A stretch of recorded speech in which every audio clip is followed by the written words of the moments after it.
Welcome to my channel. My name is Emmy. Let me make sure my mics are on. My name is Emmy from Emmy Evolving. If this is your first time joining me, thank you for finding me. If this is not your first time, well, thank you for coming back. So, guys, just quick reminder, this link is in the pinned comment for the platforms that I'm currently live streaming on. If you would like to join me for the fight, let me take off my glasses. If you would like to join me for the no, it's the wrong month. Boo. If you would like to join me for the 888 Abundance Amplifier event, it's going to be on 8/5, August 5th. We're going to be doing a lot of really amazing shifting within our space, helping ourselves to align with all of the potentiality and the abundance that life is trying to gift us. That's always a good thing, right? That's always a good thing. So we're going to do that. If you want to join, go to emmyevolving.com/shop/abundance amplifier event. All right, guys. Whew, it's been a doozy of a day. How's your day? I asked what this reading is going to be about, and what I heard is it's time to commit everything. Actually, hold up. I misspelled something. Oh. Okay, there. That's more accurate. It's time to commit everything.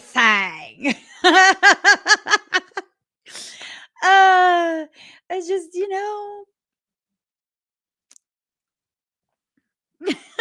this, I got a song for you guys while I get the cards ready. I'm leaving on a jet plane.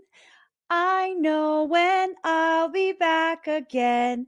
Leaving on a jet plane to take care of Swiss Satan. I'm leaving on a jet plane, and I know when I'll be back again. Leaving on a jet plane to take care of Swiss Satan. Just saying. You like my song? You like the edits to my song? Okay. I'm just extra spicy today. You know what I'm saying? Oh my God. I'm just so spicy. Oh, I got another song. I got another song. White boy, what you gonna do? What you gonna do when Emmy comes for you? White boy, what you gonna do? What you gonna do when Emmy comes for you? And it's meant to be off tune. It's meant to be off tune. You know what I'm saying? Let's get these cards ready. All right. What is this about? I mean, I could be joking.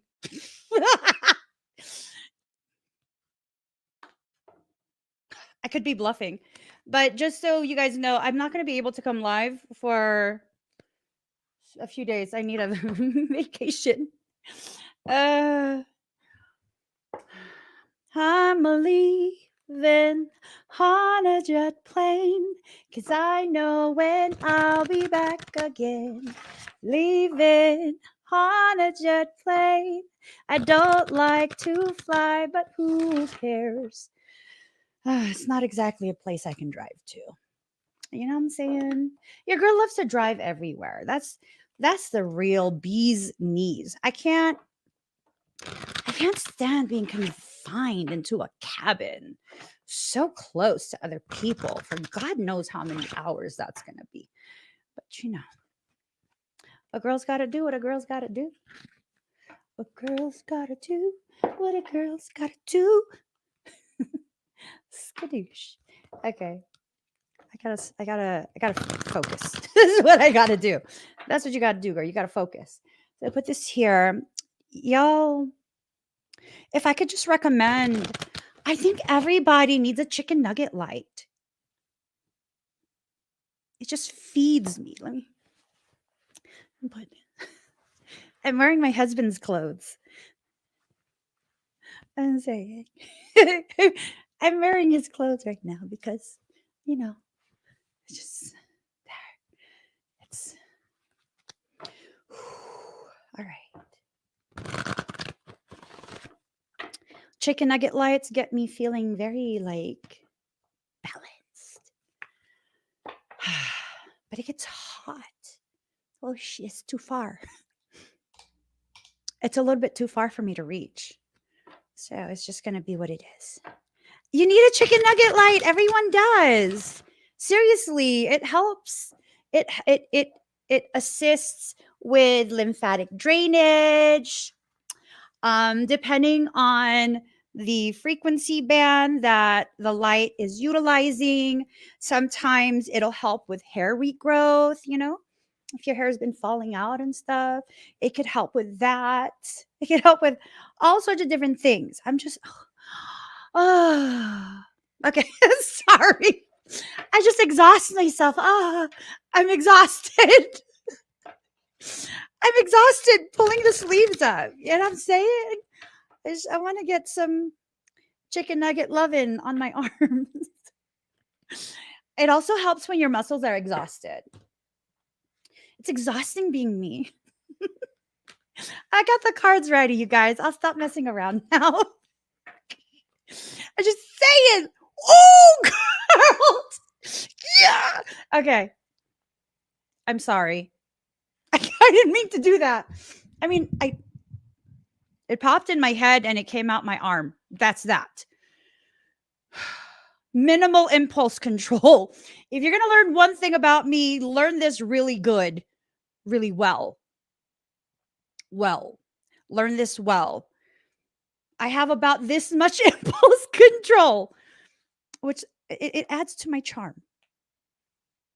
It adds to my charm. Okay. Ooh. Okay. All signs. It's time to commit everything. Everything. Oh, boo. I don't just got pew pews. I got deltoids too. Why am I sitting like this? Blissful. I was like, I don't just got pew pews. Stop. Fucking focus, girl. Okay. I promise I will start behaving from this point forward because I got to hurry up. Okay. Prosperity. Something's going to be very, very prosperous for you very, very soon. Very, very soon. You know what I'm saying? Whatever you've set your mind to, and you better make sure you set your mind to something. Don't leave this to chance. Don't leave it to chance. Whatever you've set your mind to, it's about to come to fruition. It's about to come to fruition, okay? Awakening. There's a realization that's occurring. I think it's occurring in the collective whole. I think like for many of you, the realization that's coming to be is that you're really an unstoppable force of nature. You're going to get whatever it is you work so hard for. You just need to accept that. Okay. So when you work so hard to stress yourself out, you're going to be stressed. When you work so hard to find the solutions that you can then implement and you actually implement them, boo, there is no blockage that's going to be able to stop you. You know what I'm saying?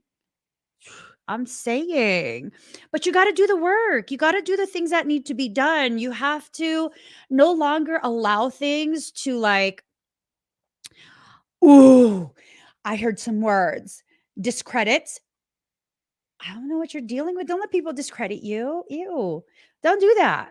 Don't let them do that in your own head. Like these people who just want. They love hearing themselves and they're trying to convince you to believe ugly things about yourself. Don't do that. You're killing my vibe right now. Seriously, don't do that. Don't listen to them. Those are just pathetic people. Don't listen to people like that. So one of the videos I duetted this little girl on TikTok, and for some reason people are just going bonkers over the video. I'm just watching her video. They're going bonkers over it. And like I explained the content further in a second video because people were asking me like what is this 11th gate hoopla. And so I was explaining it in another video, and someone just commented today, like, no one asked you anything. Your mom did. I'm saying, like, no, you're not gonna make me feel stupid. I know what people are asking me and what people are not. Another person's like, you're a clout chaser. Okay, but TikTok's not even my platform. Okay, sure.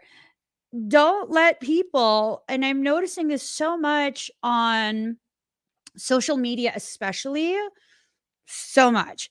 Right, Village Baby? I mean, that was me when I read the comments. Bitch! Bitches! A ticky tack bitches! Oh, you want some spicy Asian dishes, don't you? I serve it a pot. I serve it a pot. No, but I was like, I did answer one person. I was like, your mom did. And I already know what I'm going to say if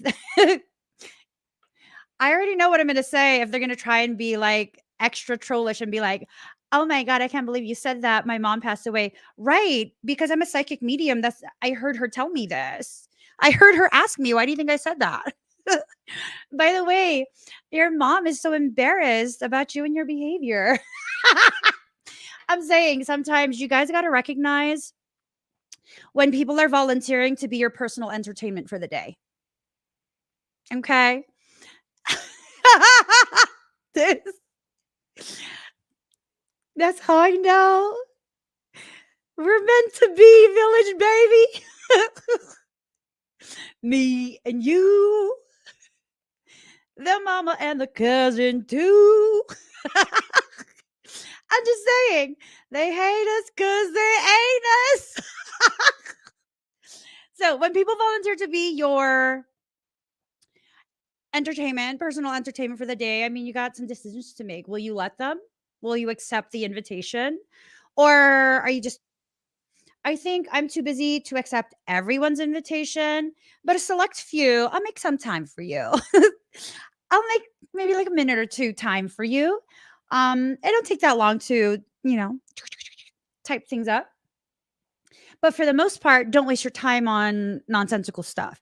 Only if it's going to entertain you for like a minute or so, top up your reserves of energy and fuel you with giggles for the rest of the day. Okay?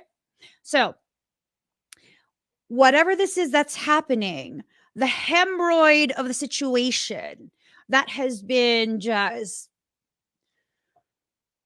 itchy, uncomfortable, makes it difficult for you to sit on your throne, right? Just like, oh, you just can't take it. That's about to be removed from your space. They're not going to be allowed to stay in whatever space they've gotten comfortable as they have really just been an absolute hemorrhoid, right? They're going to be booted out. Don't cling to that. Don't let them convince you to be like, "Oh my god, I have nobody." Yeah, because of how you are. Not you, them, right? When people who are manipulative, and there's a generous number of manipulative people across social media, sometimes in family groups, sometimes in just your local environment. You need to just in your head, I mean, don't engage them.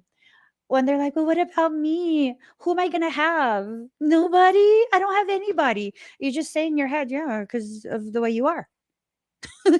Not because of me, it's because of the way you are. This is the way you behave. It drives everyone away. So, let me not try and be an exception. Let me not try and prove everyone wrong at the expense of my peace. Those are some very powerful words that you can tell yourself. Okay. When you say that to someone who is manipulative and totally like drama addicted, you've just given them fuel. You've just given them the munitions that are necessary for their drama pew pews. Don't. Okay. So, what needs to happen now? I'll tell you what needs to happen. You need to remove the power that you're feeding them, the circumstance, the person, the environment. You need to remove that. Oftentimes, the most potent fuel is your fear of not being enough, your fear of being overrun, dominated, even the fear of being wrong can be something that is just so like, I love you too, Nina. I don't know why I yelled it like I'm at a concert or something. I love you too, girl. Like, girl, this next song this next song goes out to my sister Nina. We're leaving on a jet plane. Yes, we know when we'll be back again. You got to remove yourself. If you can't remove them, you remove yourself. Absolutely. Absolutely. Just remove the access, you know? So, taking your power back means no longer trying to work on them. It means working on the parts of you that still have a reaction, right? The parts of you that can still become very easily depleted by the mere mention of their name, the thought of their face. Have you ever disliked someone so much? I'm not trying to encourage pettiness, but I mean, I'm Piscean. So have you ever disliked someone so much? Just the thought of their name makes you feel ew type of vibes, right? There was this one person that they were just really and it was this thing. I didn't have very much interaction with them. They were trying to force this interaction so hardcore. And it was this thing of like, whenever I would drive past a street in a completely different state that happened to have their name, their first name, my sphincter would pucker. And then my ass cheeks would not release. And I would have to, like, at the following light, be like this in the car, just kind of like, relax, boo. It's making my tailbone hurt right now. Oh, shit. Ooh, what the fudge? Okay, yeah, my tailbone is reacting. I would literally have to do that in the car, and then, like, even though the steering wheel is so close, I would have to be like, "Okay, all right, ugh, all right, relax, relax. You're in a completely different state now. Relax," right? Those kind of people need to just be far, far away, just far, far away. Right? I've processed quite a bit in regards to that because it was a really elevated situation. Um, but clearly, as much as you think you've processed, there's always still that little like um just little tiny, tiny granules that are left that could be swept or vacuumed out. you know? So yeah, tailbone, boo, boo. Relax. Relax. Okay. It's relaxing now. For those that need an update on my tailbone. Um, so you take that power away because you're taking away like that reactiveness, right? It's gonna require that you process though. You can't just pretend. You have to take the time to process and recognize. One of the most powerful recognitions that you can have when you're dealing with people like that is this recognition that the reason you felt as intensely as you felt about just their name and anything that connects your thoughts to that person is because you heavily betrayed yourself. You're so disappointed with yourself, allowing someone like that to treat you that way, to have access to you, that you didn't boot them out of your life sooner. Forgive yourself already. The only time I participate in the forgiveness program is when I need to forgive myself.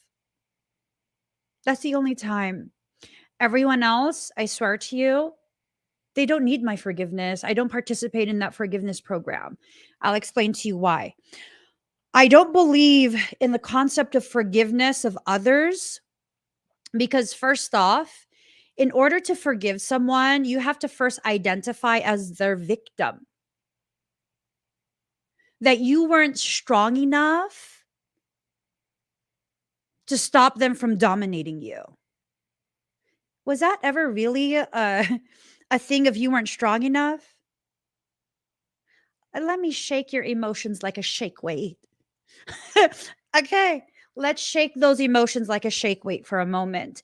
It was never about you were too weak. It was that you gave passive permission because there was a part of you that felt like you deserved to be punished and maltreated.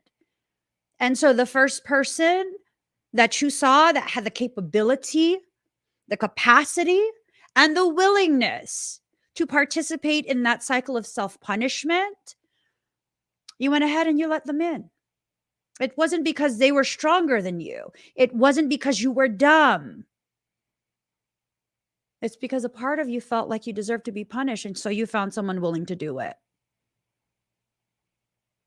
So, do I need to forgive them for being a participant in a cycle on some level, felt that I needed to go through? No. Does that mean they're a good person? No. Absolutely not. Recognize people for who they are.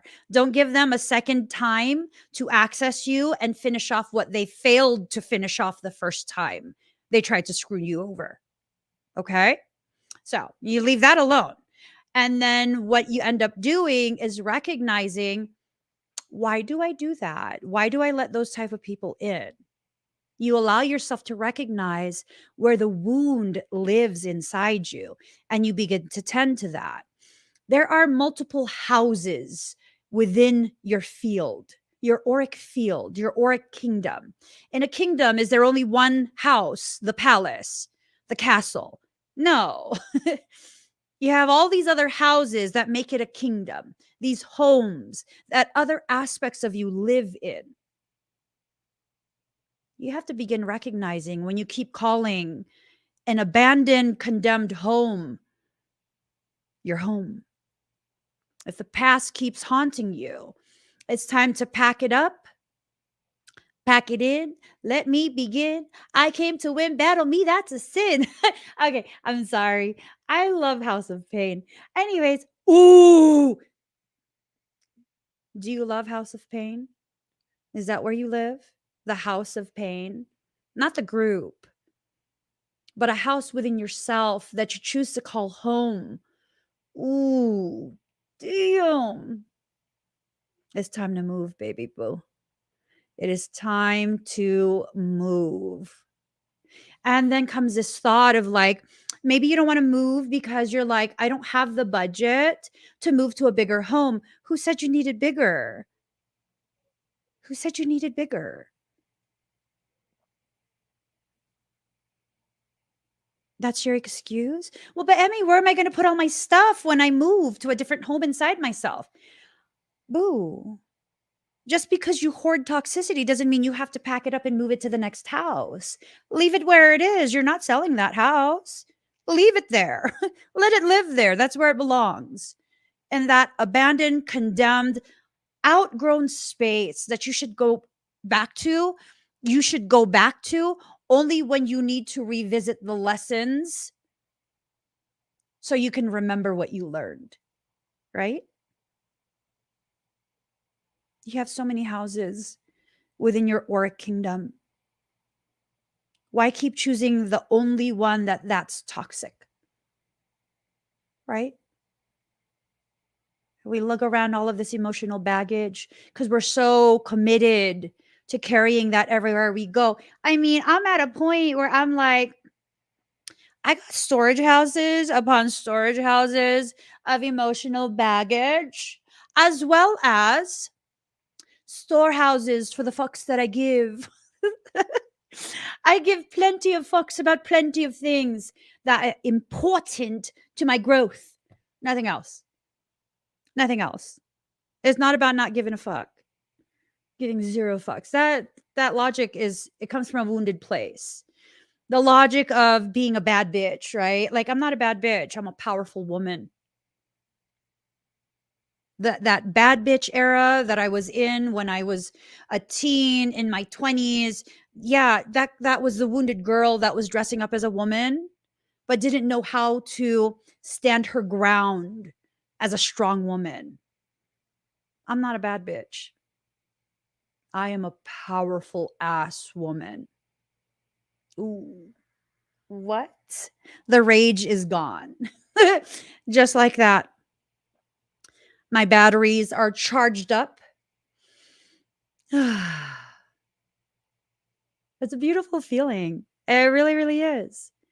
It's a beautiful feeling when you can begin to recognize the way your rage, your anger, righteous rage even, can help to fuel your rise. As long as you know how to harness that rage in the most divine manner. You don't allow that rage to be the very thing that you use to punish other people for your unhappiness with yourself, your unhappiness with your decisions, with a passive permission that you gave people who were never worthy of your trust in the first place. So, how would we use our rage? I don't know. Use it to build yourself.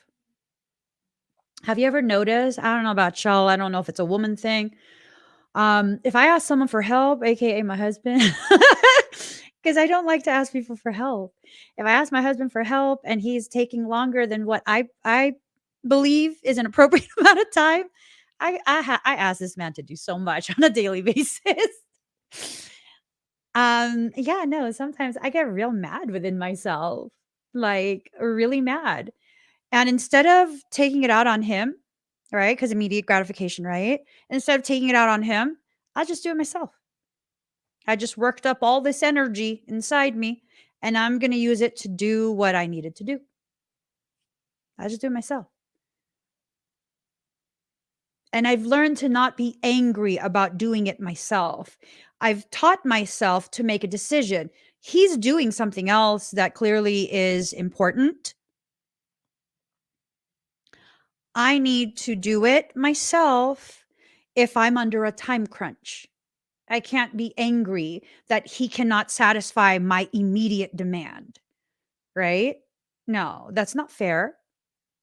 And that's not appropriate. So I've learned to harness my intense emotions that release intense energy. And rather than just sitting on that and allowing it to brew and stew and just percolate, it gets used up by me doing the activity, the task that I didn't want to wait for him to do. And then I'm no longer there's no being upset. There's just it got done. And that's all that matters. It got done. Right? That's how I've learned to utilize the intensity of hi Charlie, by the way. I was saying hi to you in my head this whole time. I'm sorry. And congratulations on the new application. I hope it goes through. So I think part of the problem that many of us experience is that rather than using the energy that surges in because we're feeling very triggered, I guess that would be a good word, triggered. If you don't use that, it's gonna be expressed in some other way, which is probably gonna be a more toxic way than what you would have preferred. It would be probably a toxic expression. It doesn't satisfy anything. You know what I'm saying? So, yeah, that's what we need to do. We need to forgive ourselves. We don't we don't need to be in that space of lack of forgiveness anymore. Um if you want more tangible ways beyond what I just shared right now, you can look into cognitive behavioral therapy, CBT, cognitive behavioral therapy. It's about reprogramming the way you perceive situations and interactions. Cognitive behavioral therapy gives you the tools to begin recognizing when your thoughts and reactions to any given circumstance or communication is too broad spectrum in a negative, toxic way. If someone can't accommodate a request, you can't then expect a healthy response to be like, oh, no one ever helps me. Is that true? Or are you simply trying to live in an absolute? Because if it's time to commit everything, I'm hoping you're committing everything to positive, growth inducing, growth sustaining behaviors, right? Is what an actual thing, Village Bebe? Cognitive behavioral therapy? It's an actual thing. It's an actual thing. What a lot of people don't realize is that although I don't have a degree in psychology, it's a very fascinating thing to me. Extremely fascinating. It helps me to understand other human beings, why they would function in the way they do. I would say I have a level of self-led, self-taught, self-enriching awareness of psychological tidbits that would be comparable to someone with an associate's degree, at least in psychology, behavioral therapy, child development, early childhood development. I'm saying the moment I realized I was going to be a mom for the first time, oh, I dove deep into that. And then the moment I began to birth new children ahead of the waves that they should have, the time frame they should have been born in. Yeah, no, I began having double diamond children in the early 2000s. That was well in advance of the waves that would come.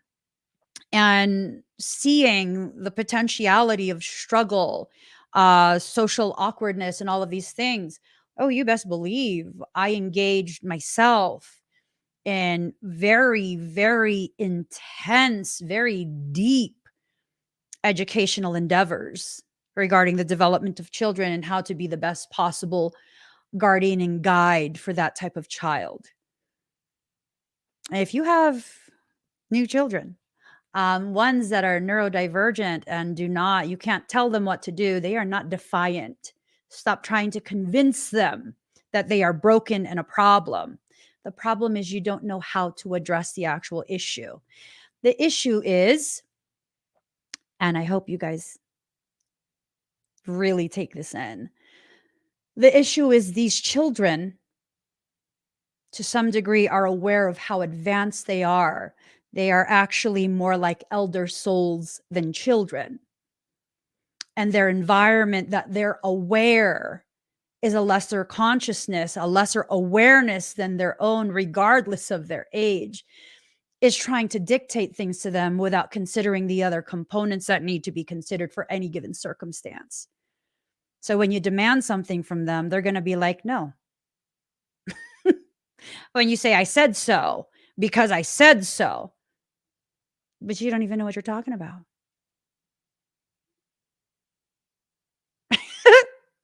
They're not defiant.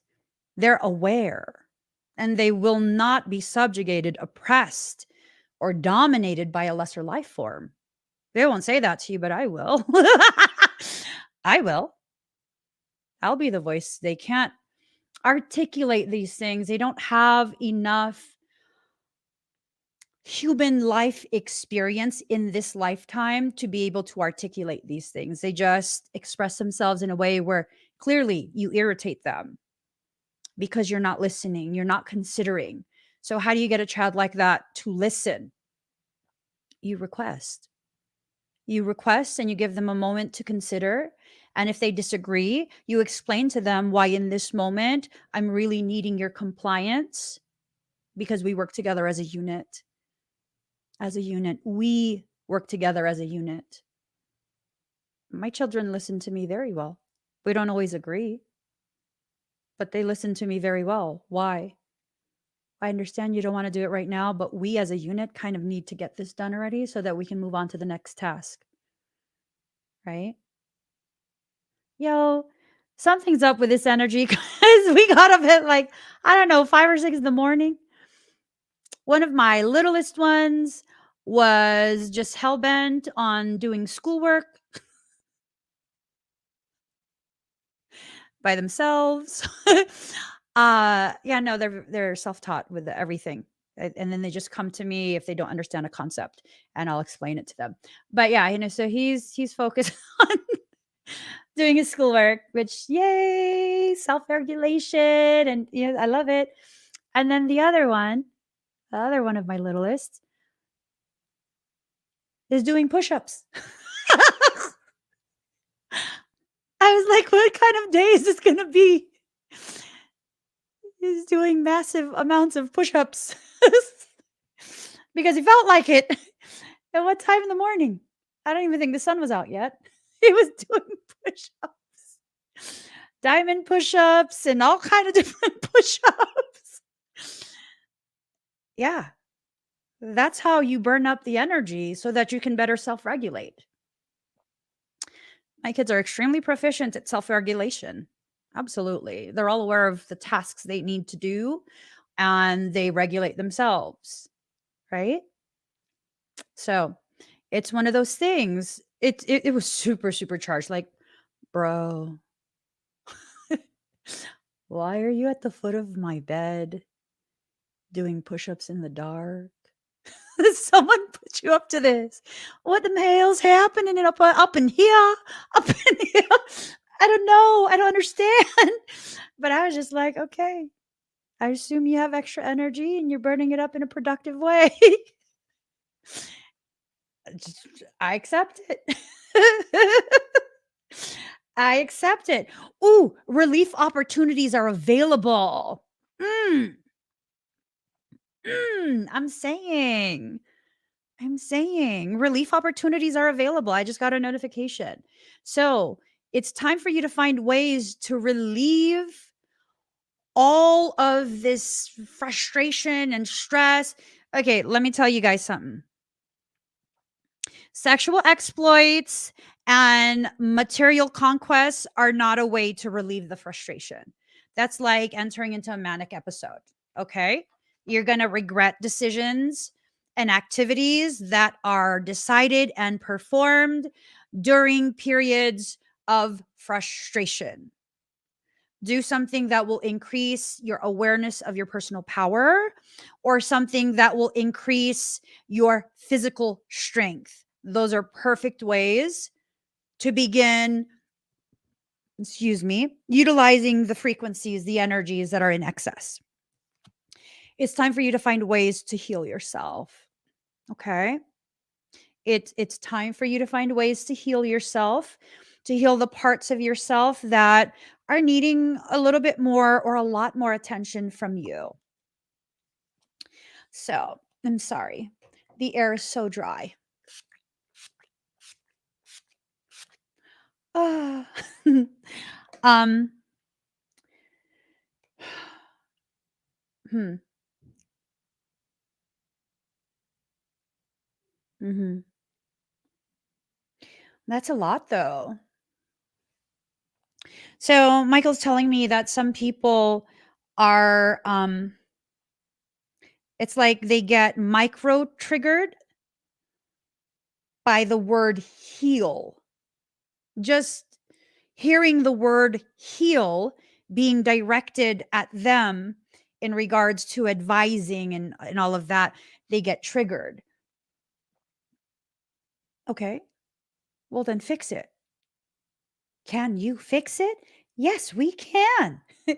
Come on, Bob the Builder. Bob the Builder. Oh my God. I mean, find a different word then. Find a different word that means heal, but isn't the word heal. Okay, so I'm going to write a word in the comments. Okay. If you get on your device and go on a browser and look up that word thesaurus. And I'm being completely serious. And not everyone knows what a thesaurus is. 100% serious. You go on your device, open a browser, look up the word thesaurus, and then input the word heal once you click on a thesaurus type of website. And then you can pick a word, because there's certain things, certain times where words, just hearing the word, will be enough to completely set you off, right? So find a different word. This is about finding ways to really seriously empower yourself. If you can't work through your triggering of just hearing the word heal, find a different word. This is why it's very fucking difficult to stop me. Because if I'm going to be triggered by something, I'm going to find another avenue to get to the end point that I know I need to be at. I'm not going to let a word, and it's 4 letters. My God. It doesn't even have to be a word that is synonymous to healing. Any word. You just cluck, cluck. There, cluck, cluck. You need to cluck, cluck. As long as you know what it means, you need to cluck, cluck. Right? I'm completely serious right now. I'm giving you the tools, if you don't have the tools, to overcome small stumbling blocks, stumbling pebbles that are being seen as massive, massive roadblocks. Like, no, that is a distortion in your perception. You are not dumb. You are not slow. You are overwhelmed by the prospects of needing to work past this thing that's kept you ever so lovingly confined into a space of limited existence. We get scared of the unknown. And that's all it is. The unknown. Right? Ooh, see, okay. Remedial would absolutely trigger me. Mm. It would absolutely trigger me because it's like, I grew up kind of like in the hoodish area. Absolutely not ashamed of that. But there was this school that it was like I think it was called like a continuation school or something like that. I don't remember. But they would like teach you remedial stuff. And so that I remember one time my teacher said to me something about the word remedial or remediate or something like that. And I was just like, what the fuck did you say to me? Because for me, it totally triggered because a lot of the people that I knew were, bangers. And so they would all have to go to remedial school. They would all be in remedial school, right? And it immediately triggered me because it was like, are you trying to say that I don't have potential? Because that's where the kids go when they can't recognize their potentiality and all they do is fuck up. That's how I felt. But I was a teen, so, teen hormones. But yeah, so I had to work through that. I had to work through that, right? If what I'm gonna show my teacher is that I'm not capable of doing the work because I just didn't wanna do the homework. He's gonna use words like remedial because those words are appropriate for the condition, the situation at hand. And so you best believe I turned in all the homework. I turned in all the homework, and then he was like, "Oh, you don't need remedial classes, you need AP classes." And I was like, "Fucker. Don't ever talk to me like that again." I didn't say that out loud, but I was like I was so mad. Hey, you know what? I created that circumstance for myself. I wanted to copy the behavior of these badasses, these bad bitches. That's what happens. You get referred to remedial classes. If you can accomplish more than remedial classes, you need to start conducting yourself in that capacity. Nothing wrong if you need remedial classes. But you can't be offended when someone calls out your behavior using the appropriate terminology, using the appropriate vernacular based on the behaviors you're showing them. If you're capable of more, start doing more. That's the bottom line. That is the bottom line. So, what you need to contain is the fear and the self-sabotage. It's like, ooh, I mean, what are you trying to cook up? Because the container that's being used needs to be appropriate for what it is you're creating. For example, would you cook soup in a flat frying pan? You could, but that's obnoxious. You know those oh, it's like a, what are they called? Like griddles? It's like a flat frying pan. It's maybe like this tall. And you typically will use it for like pancakes. Um yeah, no, that wouldn't work right, right? Would you make pancakes in a huge quart saucepan? No, it's going to be hard to flip the pancakes. They're going to break. So, skillet. Yes. I don't know. I don't know cooking terminology. I fucking cook. Your girl can cook and I cook. Whatever will fit it appropriately, I can cook. Okay? I'll cook it in that. uh anyways, so if you're using the wrong, you don't even want to be contained. If you're using the wrong tools, you're kind of setting yourself up for failure. So it's time to commit EVERYTHAAANG and use the appropriate tools. Go in your Masca tool bag and get out the right Masca tool. Okay.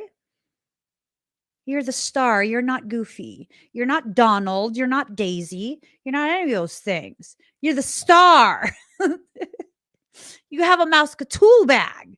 So it's time for you to clear out these distortions. Whatever these distortions are, they've lasted long enough. Okay. I think you've harvested as much of the potentiality that you're going to be able to harvest from that circumstance, that connection, whatever it is. It's time to move forward from it. Okay. A crepe pan. Crepe. Oh, I'm saying. I'm saying. Teresa got the bangers today. I also like this. I like harmonize for another word for heal. I like that too. Yeah, work on the harmonics. I like that. Okay, so masculine in reverse. Do I know how to make crepes? No, but I know how to attract them. And I creep. Yeah. Keep it on the down low. Uh, uh, sorry.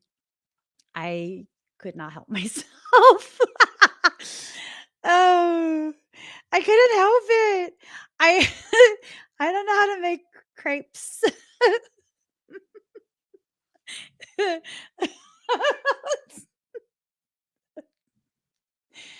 Ooh. A scrub is a guy that thinks he's fly, also known as a buster. Always talking about what he got and sits on his broke ass. No, I don't want your number. No, I don't want to give you mine. No. TLC. Oh my gosh. Love it. Yeah, I don't know. There. This is a creepy ass energy. Um, all right. So let's really dig into this. You know what I'm gonna do? Let's do this as a group. There is this there's this filter on CapCut. What I would like for you to do, y'all, I need to have more things to laugh about. I have a lot of things to laugh about already, but I'm a laugh hoarder. But go on CapCut and go to the filter that takes your picture and someone else's picture, splices them together to show you what it would look like if you had a child with that person. And then send me the picture. It doesn't even have to be your partner. It could be a celebrity. It could be some random person on the internet who has their profile picture. You just screenshot it, save it, run both your pictures through CapCut, and share. Don't be greedy. Share. I did this once. Tell me why the baby came out looking like a adorable ass golem. I was like, oh, this app is getting deleted. No, I'm fucking offended. This app is getting deleted. But just, I want to see you guys do it. I'm just saying, just humor me. There's this app where I saw it on TikTok. And the people are like, oh my God, it's so accurate. And it actually is, because they would show the picture of their baby with that person. And it was so on point. I was like, oh. Mm. Gotcha. Because I cannot unsee that.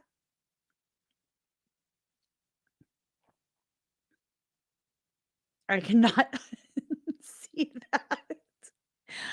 It was too much for me. I deleted the entire app. I was like, no, we're not even going to go there. I don't even know why.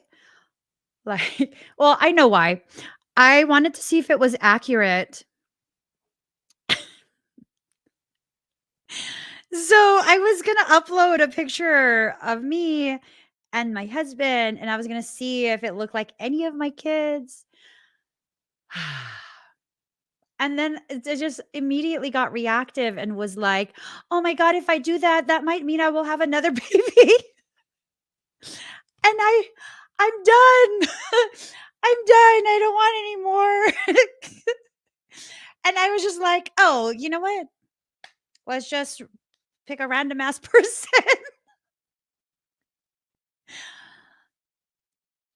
Did I tell you I have zero impulse control? There wasn't even any thought or reason as to who I selected. No thought or reason. It escalated so quick, and I was like, see, this is why. This is why Daddy is always like, don't do it. Don't do that. Don't do that. Don't do that. Don't do it. Because that's why I didn't even ask him. Yep. So I don't remember what we were talking about for this guy, but he's focused. He's upside down too. I believe he came up upside down. So one of two things. Upside down might mean that you're upside down in your masculinity. You have both masculine and feminine inside you. And, you might be upside down in your perception of what true masculine behavior is. It has nothing to do with machismo or misogyny or like ape shit. You know what I'm saying? Like silverback gorilla shit. No, that's fallen patriarchy. True masculinity is about being able to hold a space, being so powerful and using that power to build and uplift versus just absolute brute nature, right? Like brute behavior, brute type stuff. I remember when I was first dating my husband, um, I remember seeing him working with his hands, and I have this thing about men's hands and their forearms. And it gives a very clear indication of their ability to hold on, their dexterity, not dick, dexterity. I heard that. Whoever that was, it's my level of perversion, but I'm saying keep it down. It gives a sense of their dexterity, like their ability to move through problem solving and apply the solution. And yeah, see, I knew it. I didn't want to call you out though. I was trying to hook you up. Why you call yourself out? So when I was pointing, I was actually pointing at your comment, village bebe. Anyways, and it was this thing of, viewing my husband's hands and his forearms and just knowing that they could provide, that it has the capacity to be an equal, right? That I don't need to have the strong forearms and the strong grip. I have a strong mind. I have a strong drive. And you pair us together, and it's not us being the same thing. It's us complementing each other so beautifully, so powerfully, that really we're unstoppable. We're unstoppable. He and I together, we're unstoppable, right? So he's unstoppable on his own. I'm unstoppable on my own. Together, that's going to be extra hard to stop, right? So that's one of the things, being right side up in your perception of your masculinity can be a huge move towards you entering into a space of more internal peace. Like for me personally, I have a very masculine type energy. I look very feminine, but I have a very masculine type energy. And because of that, um, I struggled quite a bit through life, through my perception of myself, or with my perception of myself, because it just didn't feel aligned. Well, because I was using my masculine aspects to consistently have to defend myself, protect myself. And I learned, as long as you allow yourself to continue to exist in the environments that threaten your peace, you will never turn that masculine energy into the positive thing that it was designed to be. Just because you're strong enough to stay in a toxic space doesn't mean that's all you deserve. It means other decisions need to be made so that you can enter into spaces where that masculine energy can be allowed to rest, rejuvenate, and the feminine aspect of you, the creative part, the part that has the ability to bring to fruition, bring to life your dreams, aspirations, she can have a time to shine. That's why you have both parts. You have both parts for a reason, right? When I began removing myself from the environments that did nothing but trigger the masculine aspects. I mean, you guys, some of you guys have seen some of my more masculine traits where you gonna fuck with me, I'm gonna fuck with you too. But I don't want to be that.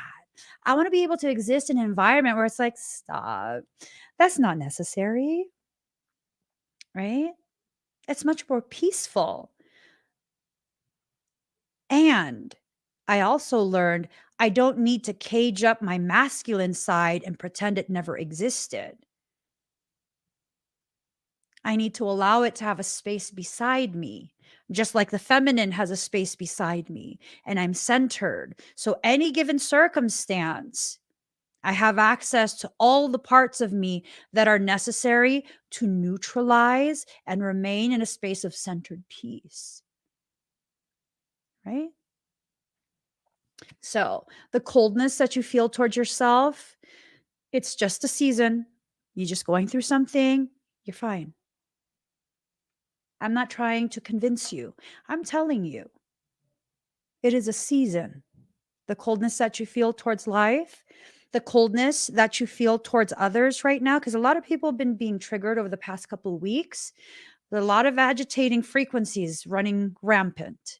I'm not just talking about people behaving badly. I'm talking about the frequencies we're being bombarded with, right? We're being bombarded by these frequencies. And if you allow yourself to remain in a snowstorm in your chonies, you're going to feel very cold. You're going to feel very desperate, very abandoned, very desolate. You're going to go straight into survival mode. Survival mode is, it does not it does not support healthy connections. What it does is cause you to crave, to covet. It causes you to develop trauma bonds. Those are very unhealthy. Very, very unhealthy. So you want to avoid traumatic bonding as much as possible, because what ends up happening is you will bond with another person who was also traumatized just like you. Either you were traumatized by the same event, by the same person, or you share similar traumas, and now you guys are bonding. You feel supported. You guys understand each other. But guess what? When you finally get to a place where you are now ready to heal that trauma, harmonize that trauma, what happens? The other person usually isn't ready. So they will drag you back down to keep them company, because hell no, you're not going to leave them alone in that dark, scary, traumatized space that they've grown comfortable in. That usually ends badly. Those are not sustainable connections. They're just not. My BFFs, they're my BFFs because they don't allow me to invite them to bond with trauma. They won't. They'll call me out on my shit in a loving way. In a loving way. When I am clearly shutting down, they'll tell me straight up. Not that I'm shutting down, but like, hey, you don't get to shut us out. We're here. Vent. Say it. Say it. Say it to us. Vent. Get it out. Let us listen. Right? Those are healthy connections. They are lifelong connections, because there's no reason to cut them off. There is no reason to anticipate anything that would require me to say goodbye or would require them to say goodbye. It's a healthy, viable connection. It wasn't forged from trauma. They've been with me for quite some time, and people have come and gone out of my life. You know, they've been part of my group chat. And now it's just these specific individuals, but they were there from the start when it was like 40, 50 people in the group chat, and, you know, pettiness between those people. And eventually group after group would need to just kind of go away, because we don't do that here. And then all that was left was them. Why? Because no matter what's happened, they don't feel the need to talk shit. They don't feel the need to bond over trauma. Life just carries on. You know, that sucked. Life carries on. Those are very healthy, very empowering connections. Very, very empowering type connections, right? What you don't want is to allow an inverted mirror of shadows in your life. These are the people who you think is a mirror of you, but they're really just lurkers, right? They lurk in your shadow spaces, trying to avoid being detected. Why would they do this, Emmy? Well, they would do this because they're trying to find something in your space that either they can use as leverage against you, or something that they can use to get ahead of you. So those are people who aren't friends, right? Those are people who are not friends. Those are people who probably appear to be a friend in your face, but the moment you're not there anymore, they just not a friend. They don't have your true best interest at heart. If you're going to get through this cycle of learning that you've been in for probably over a year at this point, if you've noticed whatever this is you're going through, it probably started about a year ago and it's just been ramping up, changing directions, but still the general theme of the lessons you've been learning through this year, it all goes hand in hand, right? If you're going to graduate from this course that you've been in for the past year, you're going to have to begin applying the things that I'm talking about in this live stream.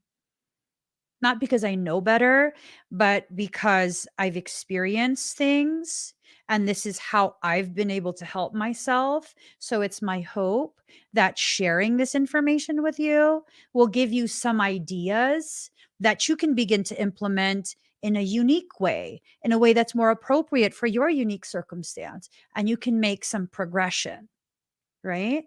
Yeah, I don't know everything. I don't. I don't know what parts of what I'm saying you need, and I don't know how you're supposed to apply it and when. It's about entering into your space of sovereignty. It's about allowing yourself to begin existing as yourself and letting the people in your life, the people you come across, inspire you to think even more deeply so you can find even more viable solutions that you can implement into whatever it is, whatever circumstance that you're trying to find a resolution for. You're going to manifest the solution. You're going to get it. Just like you helped to manifest, you are a co-manifester for the situation you're in. You're now going to manifest a solution.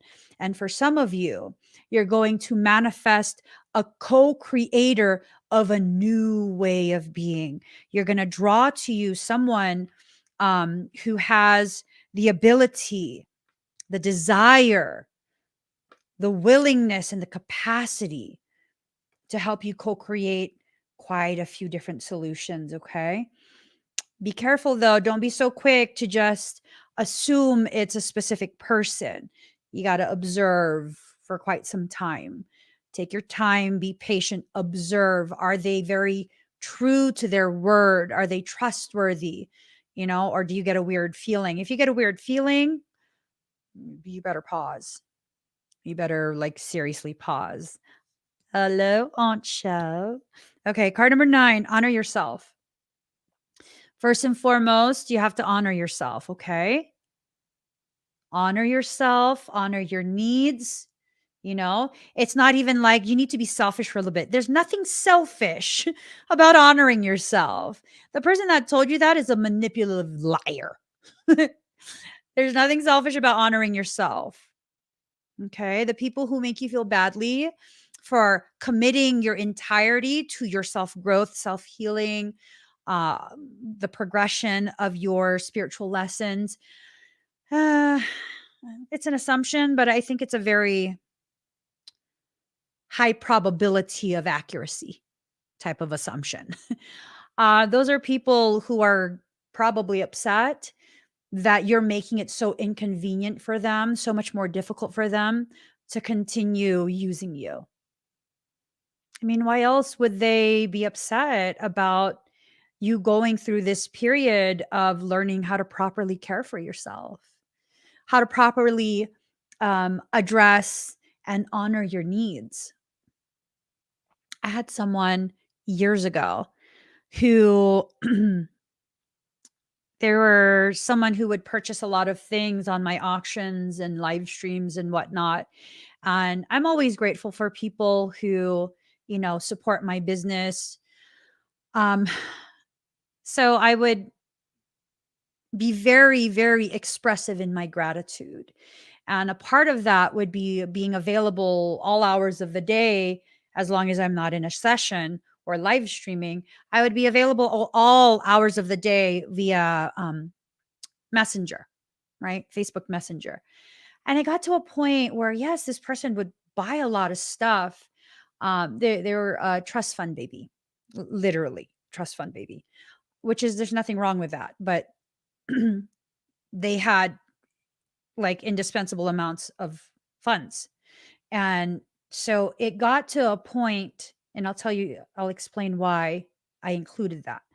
It got to a point where I began to notice this person would have me on Messenger for hours at a time. Like I wouldn't even be able or allowed to sleep because they would message me at like 1 a.m.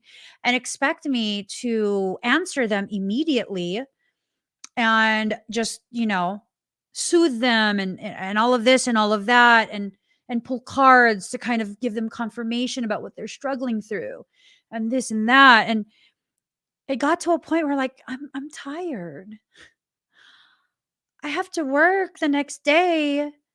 I have kids. I can't even be fully present for my kids. I'm so exhausted. Like, I'm sorry. I can't chat. Oh boy. Oh boy. I thought they would understand that, like, I'm being genuine here. I'm just exhausted. I want to be able to support you and show my gratitude, but I'm exhausted. Oh, and they decided they were gonna need to tell me off. Mhm. Because what kind of friend am I if I'm not answering their call when they need me the most? Bitch, you've been fucking needing me the most from 1 a.m. to 4 or 5 a.m. every fucking night. What are you talking about? That's how I felt. But that's not what I said. Instead, I apologized. And I apologized and I apologized until I realized I'm being manipulated here. And I was like, I'm really sorry. And I began turning off my messenger notifications when I would get tired and leave it off. At which point, that specific individual then began to say, like, I feel like you're just using me. I spend so much money and I thought you were my friend. Oh, got it. We're not friends. You think because you are purchasing tangible goods that you receive, you think because you are purchasing sessions with me that I fulfill, that you've bought me. Got it. I thought we were being friends. That's not friendship. That's not friendship. That is a transactional relationship. So if that's the case, my business hours are just like any other business hours. You have between 8 a.m. until 5 p.m., Monday through Friday, to reach out to my team and purchase a scheduled session, which will be conducted within business hours. No more messenger. And it had to happen several more times, and this is a person who, again, trust fund baby, that money meant nothing to them. That money meant nothing to them, literally nothing, because there's an endless amount for them to access whenever they feel like it. And I had to begin understanding my perception of when someone supports my business. It's not everyone else's perception. Because to me, it's like, okay, you are spending a considerable amount that could have went to your groceries, that could have went to your kids if you have kids, that could have went to your utilities, your rent, gas, medical bills, but you chose to spend that for time with me. Man, that's a huge deal to me. That is a huge deal to me, that you believe in my abilities, in my integrity to the degree that you are investing this amount in yourself. You believe in my ability to help you through circumstance. That's huge for me. But my heart and my perception, it's not always the same as other people's. It's just not. And I had to learn to be okay with that. And then when I learned to be okay with that, I had to learn to gauge, is this person playing with my emotions? Because for me, if you call me a friend, friend means a lot to me. That term friend, it means a lot to me. What my definition of friend is, it's basically like a best friend slash family friend. If I call you a best friend, you're family. I will fucking let me know if I need to come. I will bring the duffel bag and the shovel. And if I call you sister, boo, scoot over. What's up? You know what I'm saying? So I had to learn. Not everyone uses the same life dictionary that I do. And I cannot commit my everything to everyone, especially when there's no resonance. Right? Honey, when you have a very bright light within you, you will draw all sorts of people to you. Some are good for you, and some will provide you the opportunity to learn things in the most painful way possible.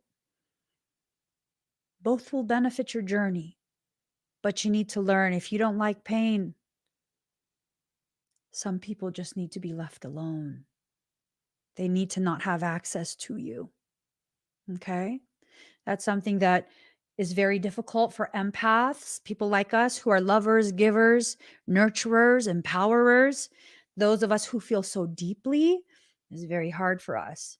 Very, very hard. Very, very hard. Right?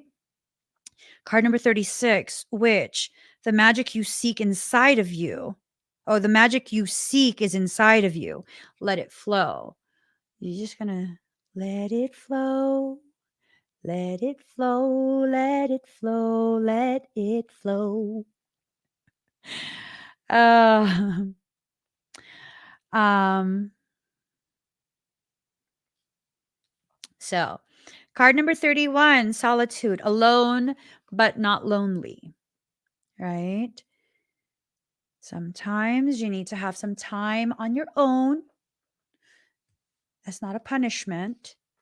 Usually when you go through a very intense ascension cycle, dark nights of the soul need to be done alone. And the reason they need to be done alone is so there's no distortion in the work at hand. Okay. Excuse me. I think this is telling all of us that you need to prepare yourself to really begin a cycle of solitude, focusing on your needs, focusing on further developing your awareness and understanding of yourself, your local environment, your place in it, the proper place of people in your life, those type of things. It's time to commit everything, the entirety of you, the entirety of you. So how can you feed others when your own table is empty? Yeah. This is something I continue to have to learn over and over and over. That's okay. Eventually I will learn it. Okay? That's not going to suddenly, when we learn this, it's not going to suddenly make you into a selfish, self-absorbed, greedy person. No. How old are you? Think about your age right now. Are you older than 5? 5 years old? Yeah? Yeah. They say that your personality, your character, the person that you are, the way you will address life, the way you will see life is pretty much formed, fully formed by the time you're 5. You as the person is formed by the time you're 5 years old. And then for the rest of your life, you're going to go through circumstance and experiences that will further confirm and solidify the character and personality traits that are established by the time you're 5 years old. If you've been a giver your whole life, you're going to always be a giver. You know that, right? Like, as much as I want to try and change that, because, I mean,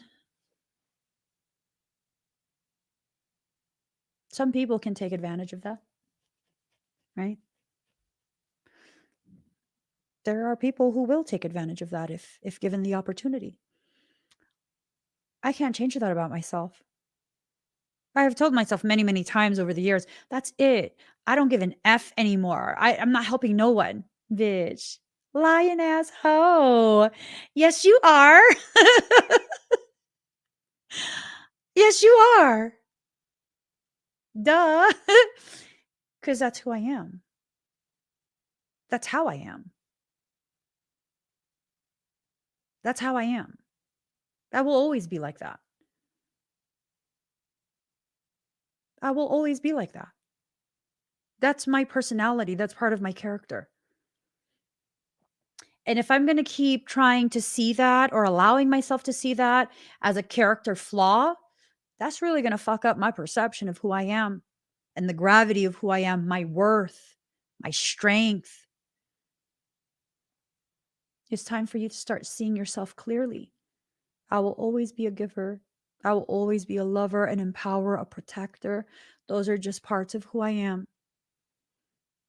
But just because I will always be those things does not mean I have to volunteer to be those things for people who are not aligned with the type of person that I am. I can be those things for those who my heart tells me, it's okay. This one you do need to help. You can't walk away. You cannot walk away from this and leave it like that. No, you have to positively affect this circumstance, this person, whatever it is. You cannot walk away from it. And when that happens, absolutely, I will go out of my way. I will do anything I can because I need to help, because it doesn't feel right if I don't. But again, I give myself permission to be able to simply acknowledge, like, oh, someone's going through something really difficult. And I hope that the right person who can help them finds them soon, because it's not me. I'm not supposed to be involved in that. It's okay. It'll be okay. What you need to do right now is be a giver, a lover, a nurturer, a protector for yourself, because you've given to everyone else already, but you haven't given to yourself. You need that now, okay? Things are going to start ramping up even more. If you allow yourself to go through this, if you let go of the parasitic people, parasitic circumstance, if you close off the opportunities people have exploited to drag you down just because they can, ooh, there are so many beautiful things coming your way. Now, these 2 last cards, I show you the cards and address the cards in the way that they are pulled. It is no coincidence that sacrifice, what can you let go of, and hex, be still and allow the enemy to reveal themselves, came out together.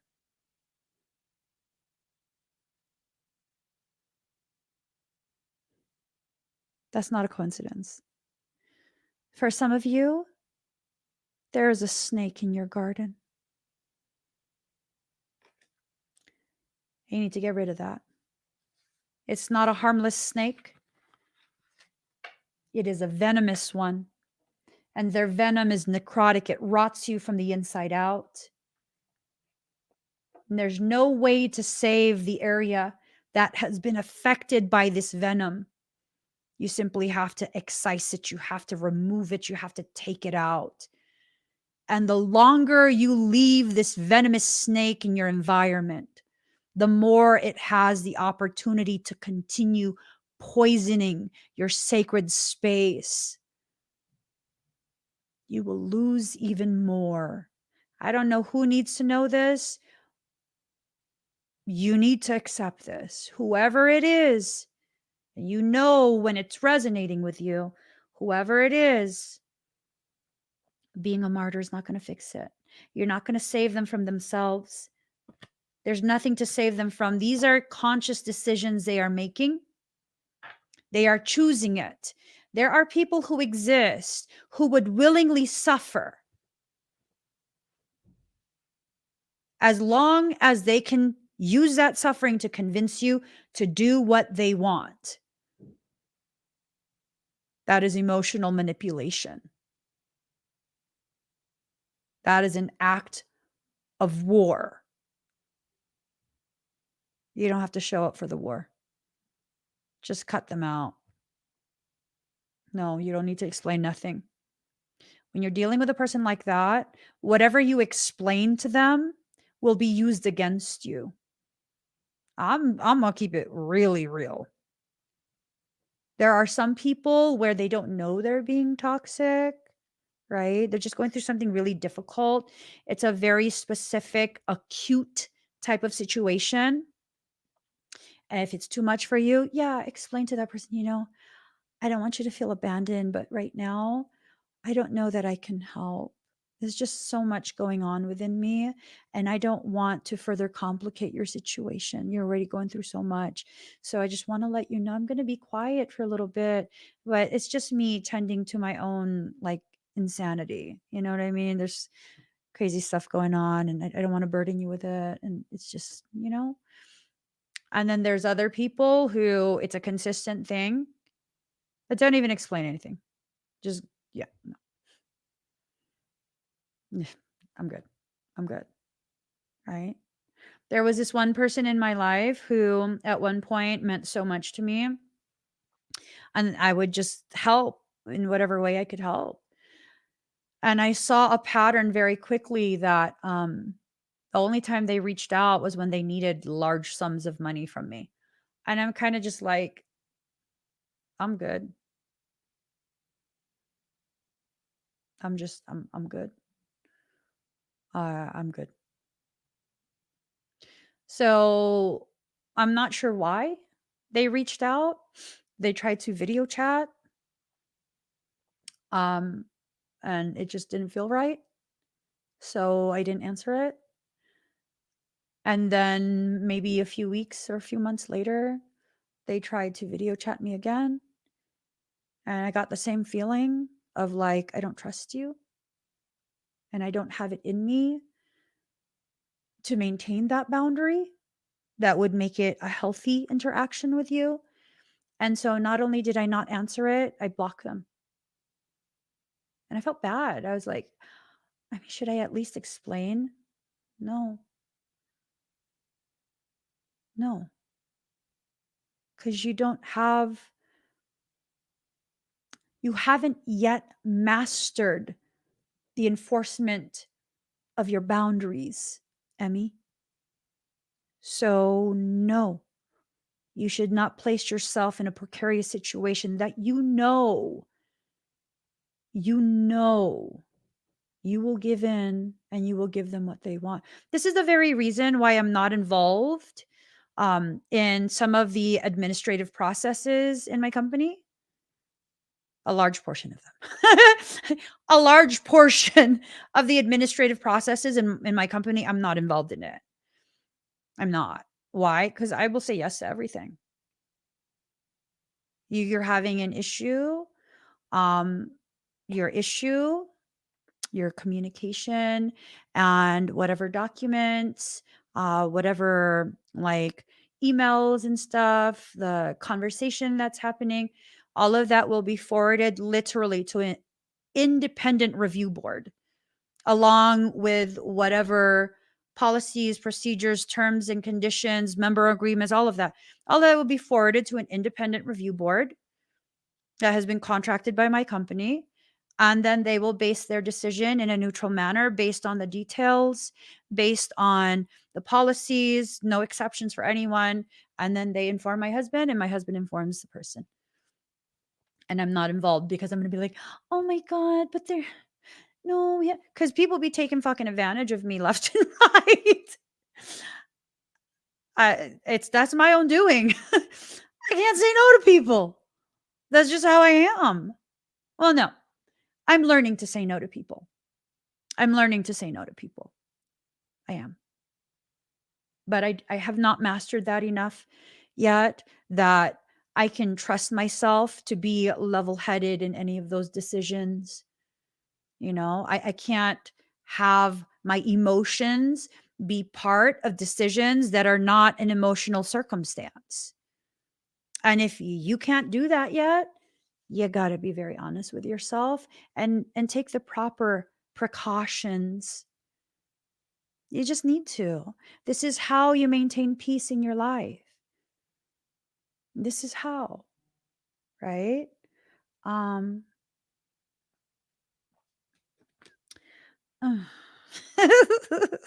this, it's okay.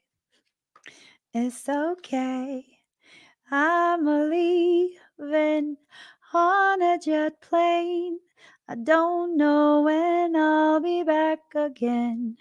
Okay, mirrored souls. I think what you need right now are people who carry within them a level of resonance that can help you begin to see outside of yourself the ways in which you could begin to heal, right? This is part of the reason why I love being around people who are much smarter than me, much more capable than me, much more driven than me, who have skills that I've never been able to cultivate in myself, or I've never tried to cultivate within myself, because I am given a gift being around them. How? Why? What? Well, I'm able to see with clarity what could possibly be the beautiful end result if I just apply myself towards my self healing, apply myself towards um, opportunities, you know, apply my understanding of boundaries, things like that. It helps me to see clearly, like, okay, they're not bad people.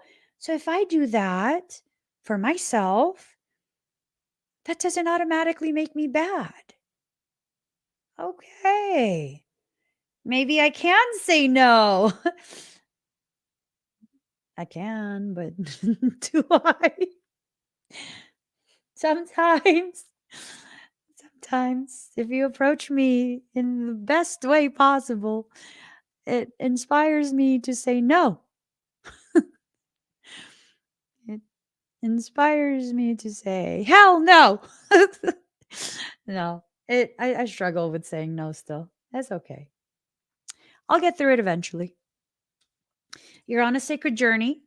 You need to allow yourself to continue movement through the lessons, movement through the learning.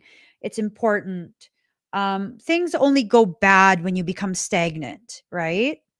You can be in a situation that's difficult. Is it a bad situation? Not in my eyes, as long as you're moving through it, learning through it, right? Now, when you get stagnant and you choose to stay in that difficult circumstance, things start to go rancid. Connections, friendships, those type of things, they start to go rancid. They start to rot. When you get into that space, you're not going to have anything to celebrate. And if you're someone who thrives off, celebrating things, life's going to start to look very ugly, very dreary, very just monotonous and hopeless, right? Like for me, I love to celebrate things, not really in the way that most people would assume that would mean. I love to celebrate things. And what I mean by that is even if you're a stranger and I see that you just achieved something amazing for yourself, or that something just went your way and you've been having a rough day, That's something to celebrate. That's something to celebrate, right? Genuinely celebrate. If you are someone that I do know and you just accomplished something profound for yourself, personally, professionally, whatever it is, yes, that is something to celebrate. Celebrate as though it happened to me, for me, just celebrate. I love to do that kind of thing. So it becomes a important part of my sacred journey to be happy for others, to have gratitude for being able to see others overcoming whatever they perceive to be their limitations. That makes me so happy. So, so, so genuinely happy. And it's okay, right? It's okay. It's okay for good things to happen for other people and not yet for you. Because what's for you will always be just for you. There's no competition. There's no comparison. What is meant for me will always be for me. It will always find its way to me. If I'm not ready the first time it comes around, it'll come back around. Hopefully, when I'm ready for it the next time, right? Give yourself that unconditional love. It's time to commit everything inside you to loving yourself unconditionally. Unconditional love does not mean enablement. It does not mean that you're not going to take accountability for some of the effed up stuff you're doing. No, it means being able to still love yourself and respect yourself, even when you make a decision that later on you realize, yeah, that wasn't the best decision. I probably should not have, right? Card number 23, move forward in reverse. Soul is calling you out. Mhm. You're blaming yourself for something that's already done. There's no point. How would you have known what you realize now after the fact if you didn't go through it? You wouldn't. So you're upset that you're learning during a period where your soul is asking you to learn and providing you the opportunity, environment, and connections to learn what you just learned. Does that make sense? Does that make sense? It doesn't make sense. It doesn't make sense to continue to punish yourself for the very thing that soul asked you to do, which is learn. Learn beyond the limitations that you knew until you experienced the hardship that made way for your expansion. That hardship, the depletion, the breaking, that you experienced during the hardship, that created the space for your awareness to expand. It stretched out the sides of the box to give you more space to wiggle around and begin to explore how much bigger you can become in your perception of yourself. Wait, what? Oh. Where?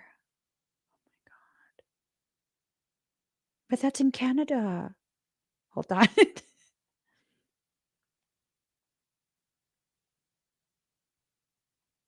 Okay. Self-worth, right? Self-worth. Do you know what you're worth?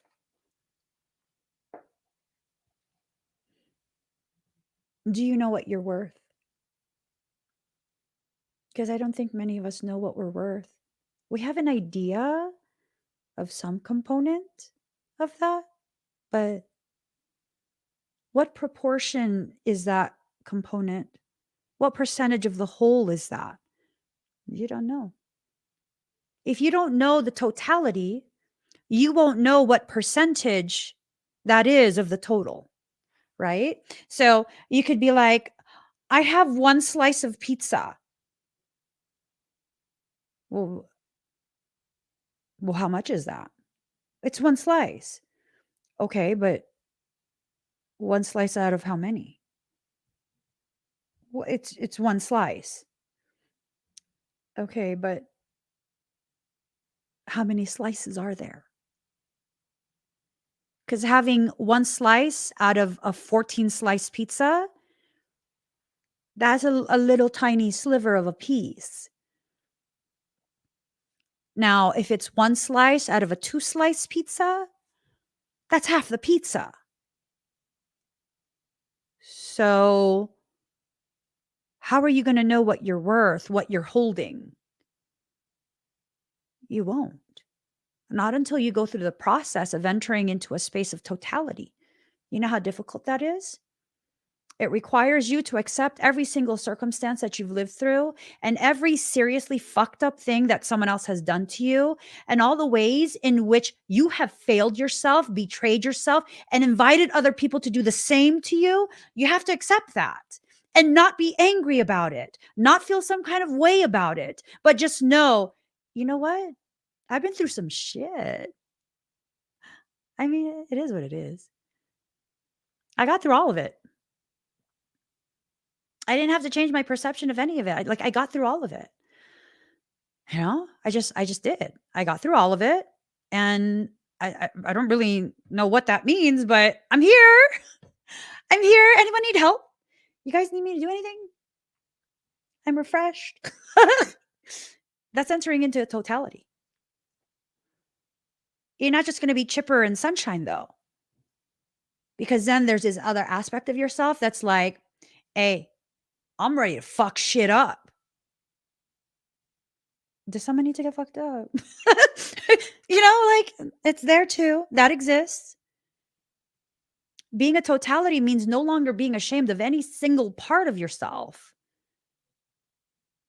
Like, I know I'm a totality at this point because of the parts of me that I was so hot diggity damn bothered and ashamed over. I'm not ashamed anymore. It's like, yeah, no, I could totally be ratchet. It's embarrassing sometimes, but I mean, that's part of who I am. It comes out when it needs to, and I've learned not to let it out unless it's necessary. It is what it is. I'm a whole person. Sometimes I'm sensitive. Sometimes the Capricorn gets let out of its cage and is just like cutting motherfuckers left and right. Chavity chop.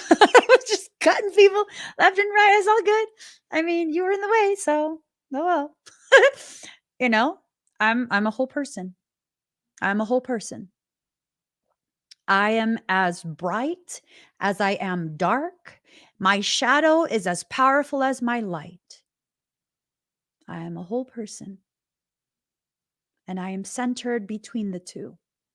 I am not merely a singular position on a grand scale existing on my plane of existence. No, I am all the dots that make up the plane. And no matter where I'm positioned at any given moment, it is accurate, it is truth, it is authentic, and it is what was needed to more than just survive, but to neutralize, overcome, and return back to my place of centered peace. You won't know what you're worth until you can look at yourself and your life in that way. I'm capable of making tremendous mistakes, just as capable of making tremendously profound decisions that correct those mistakes, giving myself the opportunity to learn and understanding where I want to be placed within that polarized circumstance. That's a power of totality. It's not something you're going to find online. You're not going to read about it, at least the truth of it. The only thing that's ever allowed to be spread online are half truths sprinkled with glittery lies, enchanting you to believe things that take you further away from the reality of the gravity of you. You don't need a guru. What you need is you. You don't even need me. The only reason you're here is because I'm not afraid to say the things you're afraid to tell yourself. I was there too, don't worry. You get through it. I'm spoiling the ending, but you get through it. And then you begin to realize it was never that serious. It was never that serious. It never needed to be that complex. It just became serious and complex because as you shrank even more in the face of that invitation to rise, there were pockets that were created, pockets due to self-rejection that gave the opportunity for parasitic people, parasitic things, parasitic circumstance to get a foothold in your auric field. And that's the only reason. Literally the only reason. It was never because you were weak. It was never because you're dumb. It was never because you don't know. It was never because any of that. It's simply a byproduct of the fear that causes you to shrink away from the invitation sent by soul to live a circumstance that proves to you beyond the shadow of a doubt how fucking capable you are. When you're stubborn like me, soul will bring really fucked up circumstance. It's not because soul's fucking with you. It's because you're that strong. The lesson needed to be elevated, needed to be escalated, needed to be whatever it was to get your attention. That's all it is. I am so fucking stubborn that my soul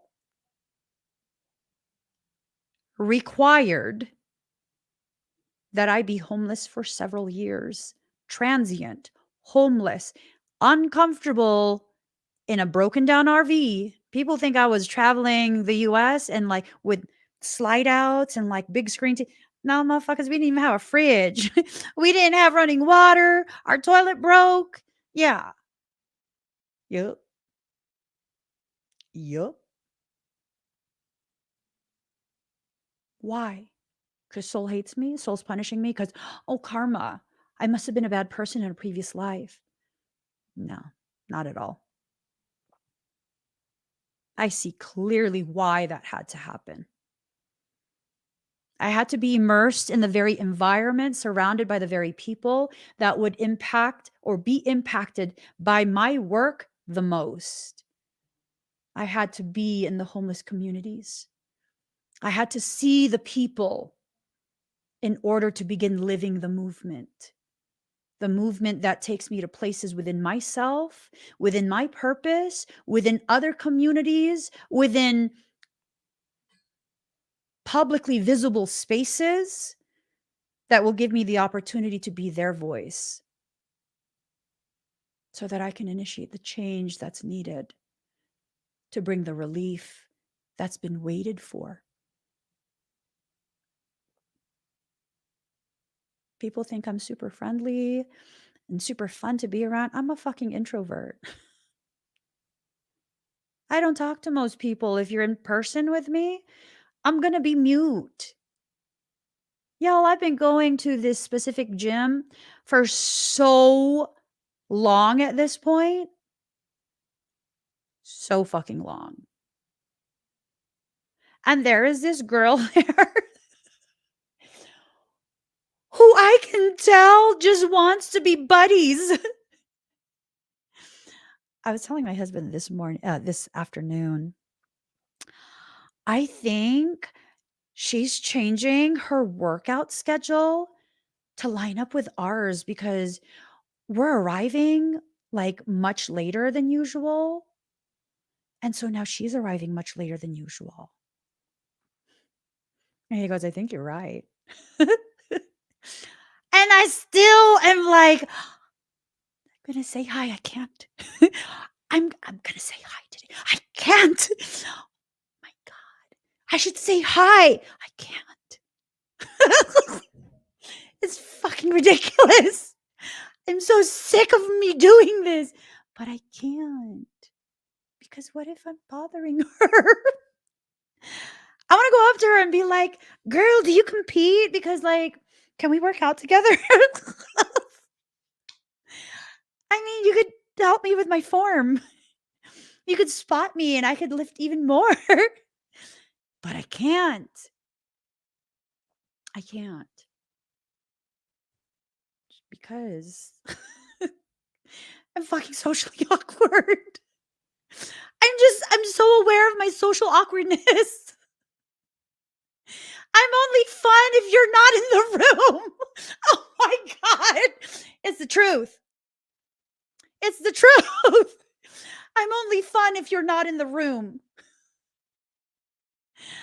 She does. She wants to know how I'm getting these gains. So she's let herself gain some weight so that she could pack on muscle too. And I'm like, fuck yes, you're looking good. But I won't say that to her. I'm just like, it's fucking crazy. And then I considered, I don't know if you guys remember, I considered like typing up and printing out a little note and just like not even putting it in her hand, but just placing it and then walking away.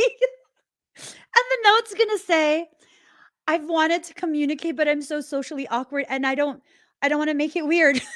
So please, if you ever want to talk to me, just come up. I will talk back. And then I'm like, that would make it so weird. That would make it even more weird. But I know she wants to talk to me because it's a huge gym.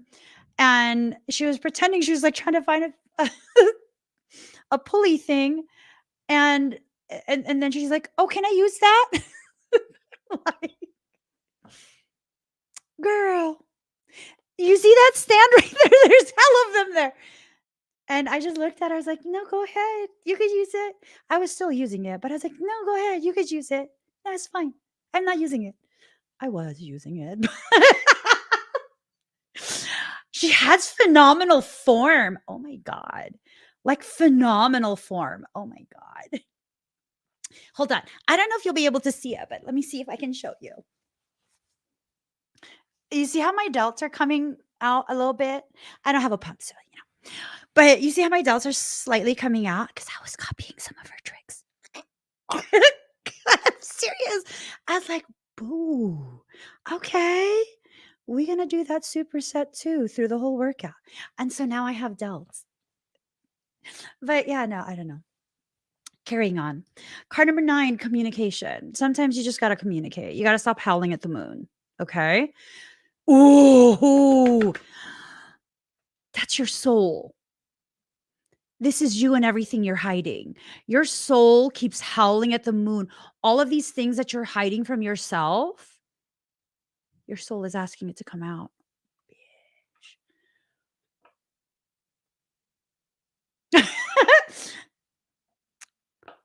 I'm saying, I'm having a conversation with Michael. He goes, mm-hmm. Mm-hmm. And I'm like, what type of new ability is going to come forward? What type? What is it? What is it? What am I going to be able to do? I'm saying, like, what is it? Teleportation would be an awesome fucking skill. I'm just saying. Because, like, you know, when people have ADHD and they're thinking of maybe like they go to the kitchen to go get the scissors, right? They need the scissors. But when they get to the kitchen, they grab an avocado and then a spoon, but they didn't get a knife. And then they saw something in the living room. So they went and sat down in the living room with an avocado uncut and a spoon. And they're like, oh, wait, but I need to do something. So then they go back to their office only to have an avocado and a spoon and left the TV on with no one in the room, in the living room. And then, why do I have an avocado and a spoon? Where's the scissors? Yeah. So then I could just teleport to the kitchen to bring the spoon and avocado back, teleport to the living room to turn off the TV, and then get the scissors. But I would need my phone to write this all down so it can happen. You know what I'm saying? Okay. I love Jeff Cavalier. Athlean X is, I love his explanations, and then he tells you about like all the different exercises that you should do or shouldn't do, things that will waste your time, the way to get the greatest stretch in order to get the greatest gains, all of that. So card number 8, be the hunter, not the hunted. Be the hunter, not the hunted. Mhm. Mm. This is about you taking the initiative. This is about you really, really, really just you got to. You got to. You just you got to. You know, there's another person that works out that I love their content. What is her name? Hold on. Let me find it because I just recently found her, and luckily I just recently found her and I love her content. Maybe I'll make her my friend. Not ask her to be my friend, like make her my friend. Like, no, girl, you're gonna love me because I don't talk and I don't message. Where is she? She's here somewhere because I just I went so ham on, yeah, this is her. She's Kayla Ross Fitness. Ooh, y'all need to see her fucking quads. Boo! Yes. Vastus medialis. Oh, I'm saying, look at those quads. I'm saying. Look at this. Look at this. Oh, she's kicking ass. Oh, look at that. Show me your hammies. Oh, shit. Oh my God. Let me stop. I was like, turn around. Show me your hammies. I was watching it in bed last night. I was like, bitch. Oh, here. Oh, you can't really see it. What exercise was it? I was just like, yes, more. This, oh my fucking God. I need my knees to be empowered like that. Ooh, boo. Let me see it from the back. Oh, shit. Fuck yeah. Looks good. That looks good. Look at all that separation, but it still looks feminine. You know what I mean? Like strong ass feminine. I love it. I love it. I can't do sissy squats. I cannot. I can't. But I like to watch people working out just because I'm not a hater. I'm not a hater at all. Boo, that's not a subtle flex. That's like a saucy flex. Look at this. I'm telling you, she's gonna be one of my BFFs. She's gonna be the one to heal the Kayla wound because right now I just won't kick it with anyone named Kayla because of what the fuck happened with a previous Kayla. I'm saying I'm gonna message her that. I'm only brave online if you're not in the room. She says this is a subtle flex. Boo, this is not a subtle flex. This is just subtle flex my ass. Look at that. Ooh. Girl, yes. Ooh. Oh, shit. Okay. I gotta stop. That's that's how I am when I watch these videos. Oh, girl. Yeah. But yeah. Let me stop. I'm sorry. It's not misogynistic, right? I'm okay. Look at that. Okay. Stop. I'm sorry. Card number 10, releasing allegiances. Oh, you want to see my girl crush? Oh my gosh. Hold on. I'm going to show you my girl crush because she's legit my girl crush. like totally girl crushing. Hold on. Where is she?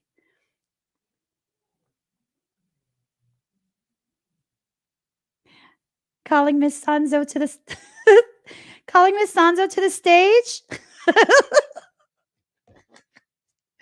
She's so fucking adorable. Okay. Stephanie Sanzo. She is so adorable. It's ridiculous. It is ridiculous. and and she's like a power lifter, right? But watch when she hold on. Oh my god, how adorable is she? She's oh yep. Look at that. She's badass but also adorable. Hold on. And then she smiles. Oh my god. She's so fucking cute. It's amazing. It's amazing. Yeah, I don't hate on other women. I'm just like, oh my god, look. I love when she smiles before she works out and then she fucking lifts like crazy. I'm like, yeah, there you go. That's how you do it. That's how you do it. Okay, let me finish this reading. All right. La la la la la. Crushing on Sanzo. She's so fucking cute and she's strong. She's so fucking cute and so strong. Okay, card number 10. Releasing allegiances. You have to stop being allegiant, loyal to toxic ass people. You know what I'm saying? You just do. You just do. You have to stop letting your loyalty be the gaping doorway into your heart, right? Hold on. Elvira, you are so distracting me. Who is this Janelle? Because I mean, if that's your girl crush, I want to see who it is so that oh, I could be crushing too. Janelle. Okay, there we go. Oh, she is cute. She is. Yeah, no, there's something about her energy. I just didn't know her name. There's just something about her. I think it's like the doe eyes, but the eyes are not empty. You know what I'm saying? Caroline. Let's see. Who is this? Okay. Okay. Okay. All right. Let me focus. Because I'm going to keep looking at people's. I'm going to keep like looking them up online. Okay. So don't let your loyalty be the open doorway that parasitic people use to enter into your life and remain there far longer than their expiration date. Excuse me. The goal is not to never have anything parasitic happen to you. The goal is to minimize the frequency and severity of a parasitic exchange to that of only what is necessary to trigger growth. And that's not something you decide. That is something you blindly trust your soul to determine for you. Okay. Card number 26, relax the hold of darkness and be at cause. So you have to let your own light emanate from within you and kind of create a buffer zone for you, right? You can't just keep letting people affect you. I know for many of us, we feel like we're not just letting it happen. We feel like we're doing everything that we can, like this is not my fault. It's not about fault though. The moment you recognize that something is affecting you, you don't just keep going with it. You have to shift the trajectory of that thought. You have to interrupt that negative thing before it becomes a fully functioning irritation, a fully entrenched agitation that's going to trickle through your whole day. Like, don't make it a bad day just because you had a bad moment. This is what I'm trying to say. Okay. So if you're going to allow it to become an entirely bad day, bad week, bad month, that's your decision. in that moment that they were actively doing something, that was their decision. And now you're giving them the power to extend their behavior and their efforts through your entire day, through your entire week, through your entire. No, fuck that shit. No, I don't think so. I'm going to have a good day anyways. I once had someone try and like start shit with me, and it was this sense of like, now you're going to have a bad day. No, bitch, you ain't that strong. I'm having a fabulous day. You just distracted me for a moment, gave me something to laugh about. Back to business as usual. Uh-huh. Absolutely. And people will tell you, oh my God, you're so cold. No, you're strong. You're centered in your power. You're sovereign. You're making decisions for yourself. That's what that is. That's exactly what that is. It's such a subtle gaslight that people often are successful in managing to convince you that standing in your power is somehow what? Cocky? Well, I'm sorry. If you got a big one, let it hang out. I'm saying. If they don't like seeing your male chicken, they shouldn't be at your farm. That's that. That's that. That is that. Card number 31, trust yourself. You have to trust yourself to know when to mirror, when to deflect, when to try harder and hold tighter, and when to walk away, because that's not your monkey, that's not your circus. I don't think so. I don't think so. Card number 20, softly, softly, the tender touch. It's in reverse. Certain types of people are exhausting and they don't need to be spoken to softly, because when you speak to them softly, it almost becomes to them like an invitation to up the ante, right? It almost becomes that. And a good example of this right now, I don't know if it's because I'm hangry and I need to go eat a meal, or if it's because I'm feeling a disgusting energy. So now's not the time for softly, softly, the tender touch. It's not the time for soft communication. It's not the time for me to just ignore it. No, it's going to be addressed right now. If you would like to be part of this clearing, it's going to be an intense clearing for the receiving end. If you would like to be part of this clearing, hashtag yes. Hashtag yes. I'm going to clear this space really quick.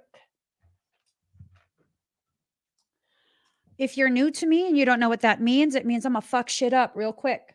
Energy version. So I don't appreciate nasty ass people with nasty ass intentions towards me entering my live stream while I'm live. This is me exerting a boundary and saying, fuck no. So let me get a good song though. We need a banger. We need something like saucy. You know what I'm saying? Like just hashtag yes. All right. Here we go. I love this one. I also love that one though. I love this one.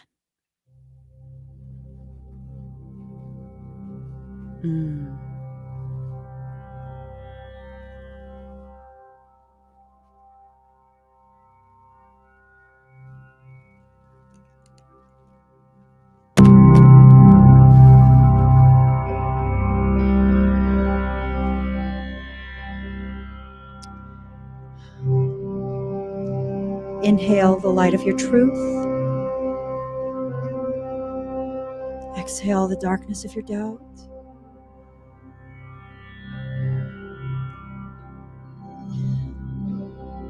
For those of you sensitive to energy, you might begin to feel a pulsation wrapping around you. I'm flooding this space with my energy.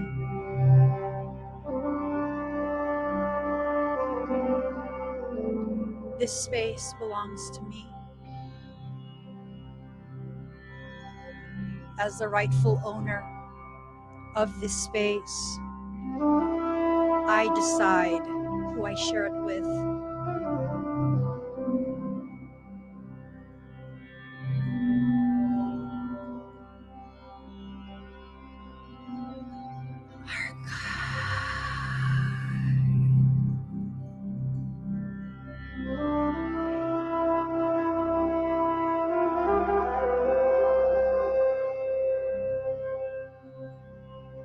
I will not be moved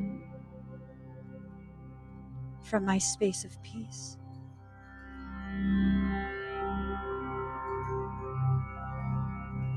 I call in the one who's tasked to for always defend me. You have my full permission. Clear everything not worthy of my presence.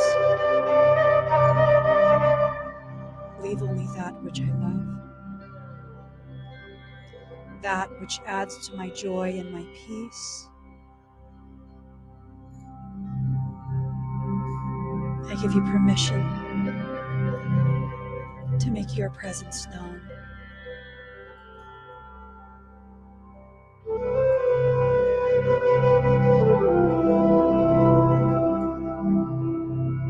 Allow them to feel your power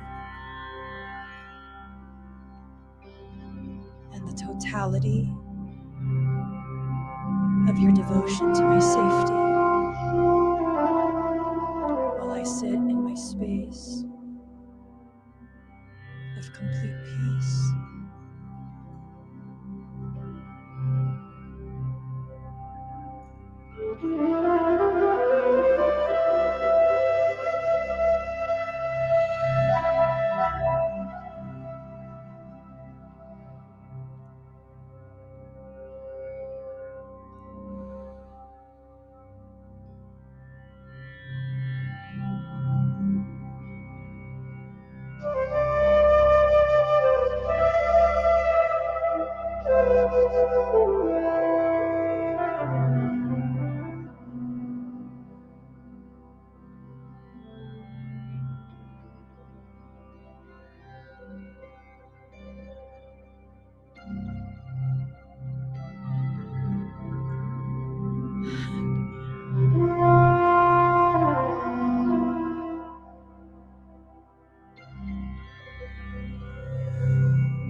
Oh,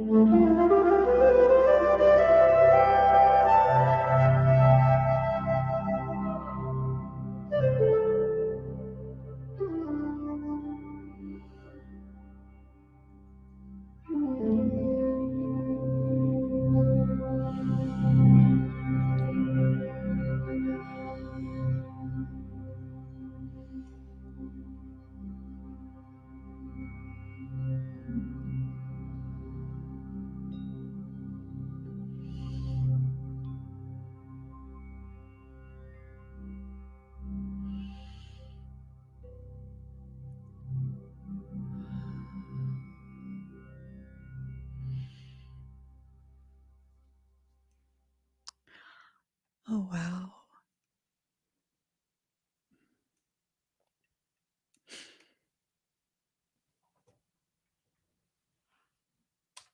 Oh, wow. Did you guys feel that?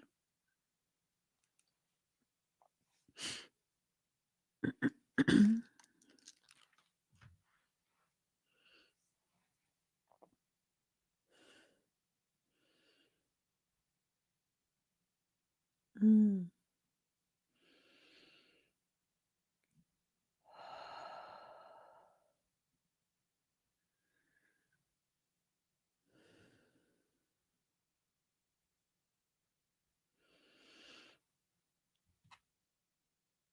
Mm.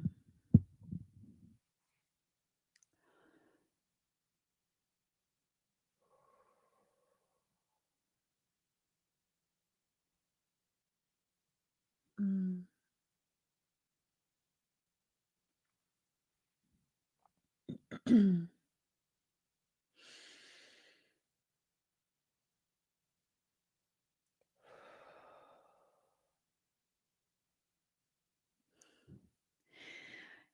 It's this thing of like, and I'm noticing this happening more and more and more, right?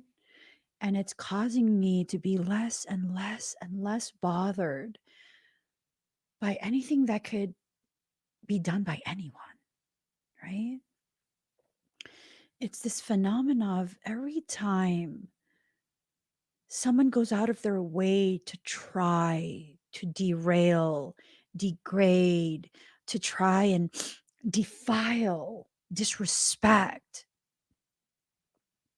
It's almost like an awareness of that desire from individuals is allowed to be recognized by me, not because I have to defend myself, but because it serves as an opportunity for me to be open to receiving more, not from anyone here, more from myself, my soul, my celestial ancestors.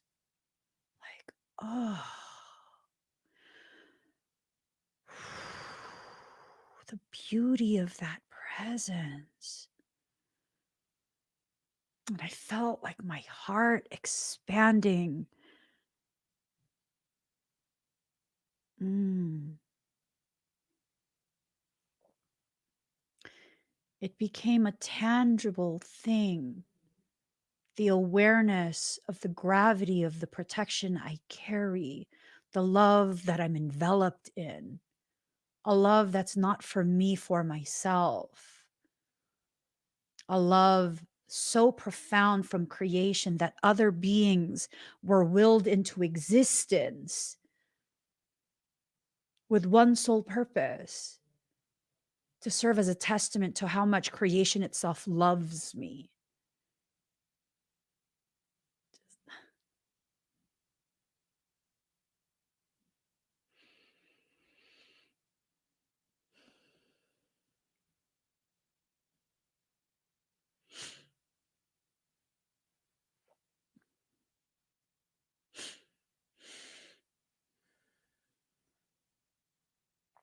And it's hard to fathom, it's hard to understand and accept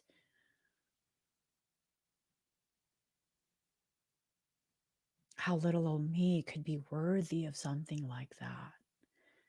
But it's not for me to reject or deny. It's for me to simply, even in an uncomfortable state, lacking awareness and understanding, to simply accept and be grateful.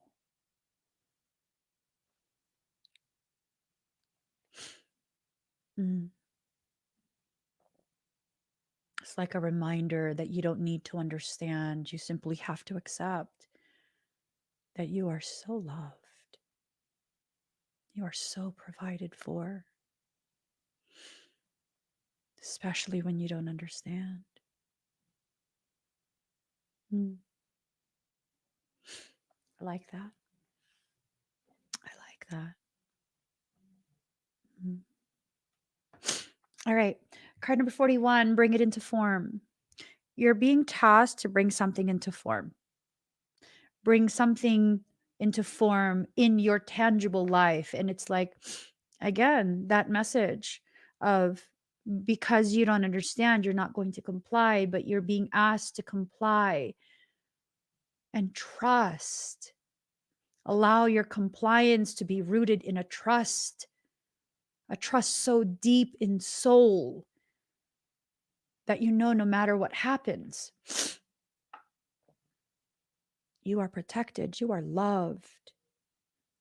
And whatever is experienced is for your highest good, your highest learning, your highest potentiality to be cultivated, ripened, and reached.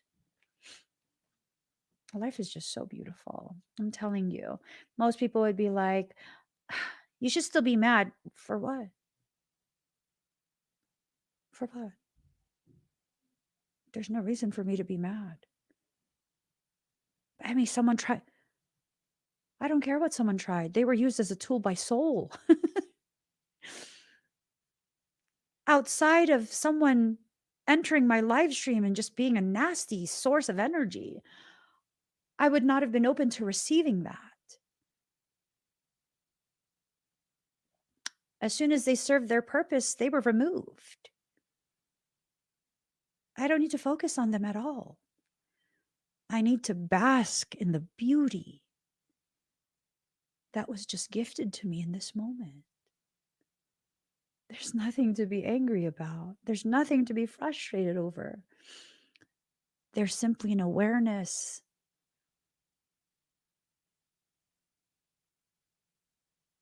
that invites my gratitude to overflow. It's beautiful. It's just beautiful. It's amazing. It's something that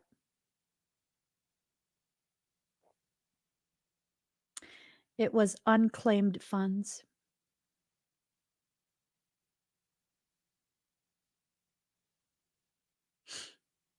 A deposit was made into my spiritual bank account. And I feel that much more enriched by it.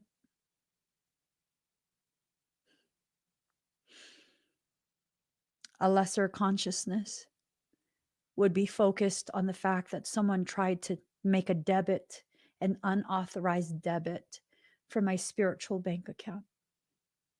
They weren't able to, so what do I care?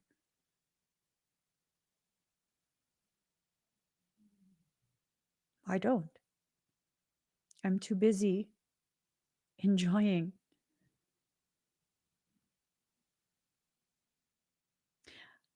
Did you guys feel that though? Did you feel something so profound enter the space?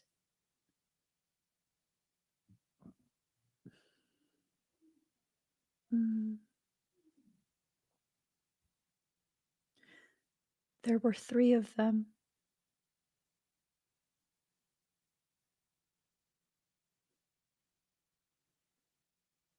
3 of them, 3 sisters of my soul.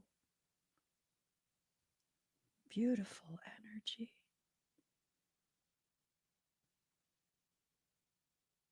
I typically don't feel my own energy because I mean, it's my norm. And Michael says, families carry the same energy. I hope that's how you experience my energy too. That would be amazing. That would be so fucking amazing. Mm. I still feel it.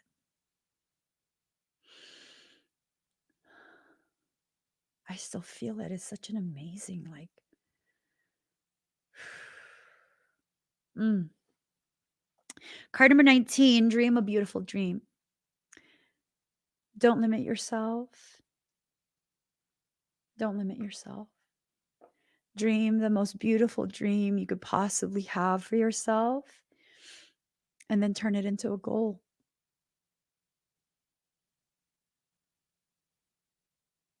Yeah. One of my dreams that I will be turning into a goal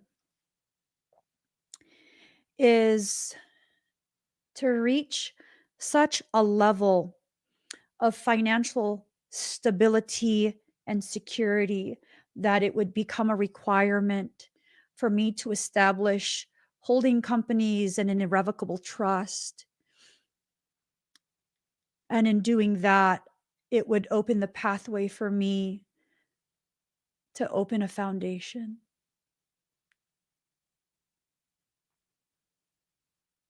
Or I could begin a program of scholarships.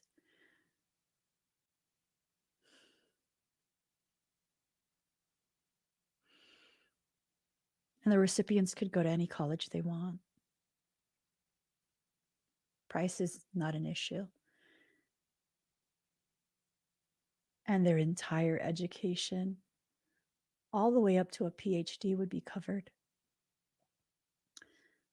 so that they could be properly trained and prepared to join me in my efforts.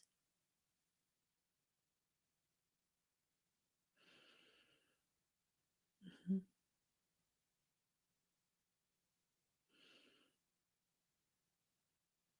Mm-hmm.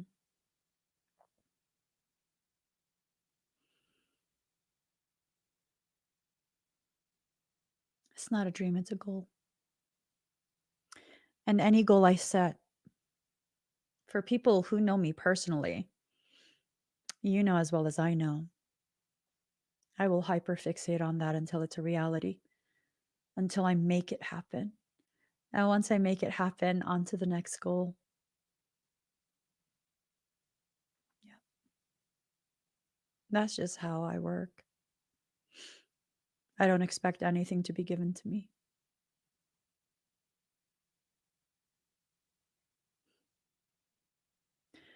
Dream a beautiful dream and then turn it into a goal.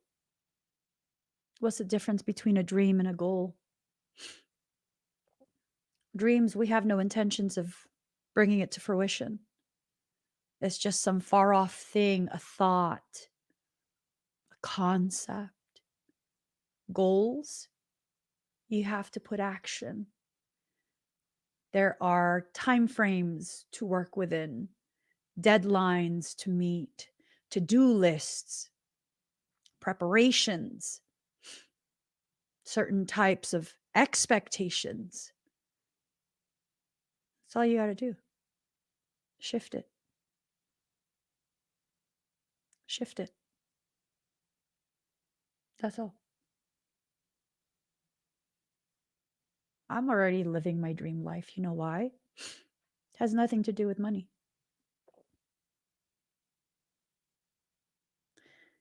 Because my dream was to be able to just work from home, my husband and I both, so that our kids had access to us all day long.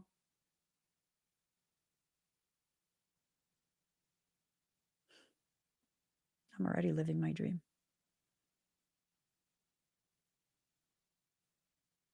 And that my kids love each other, which, yep, they're very close to each other.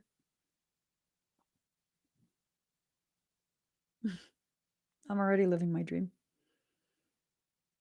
I can help people while still be at home. What a dream, huh? I don't even own a car. I don't. I don't own any expensive purses or anything like that. The most expensive purse that I have is a Marc Jacobs purse. And that was because it was 80% off during, I think, like Labor Day or Memorial Day.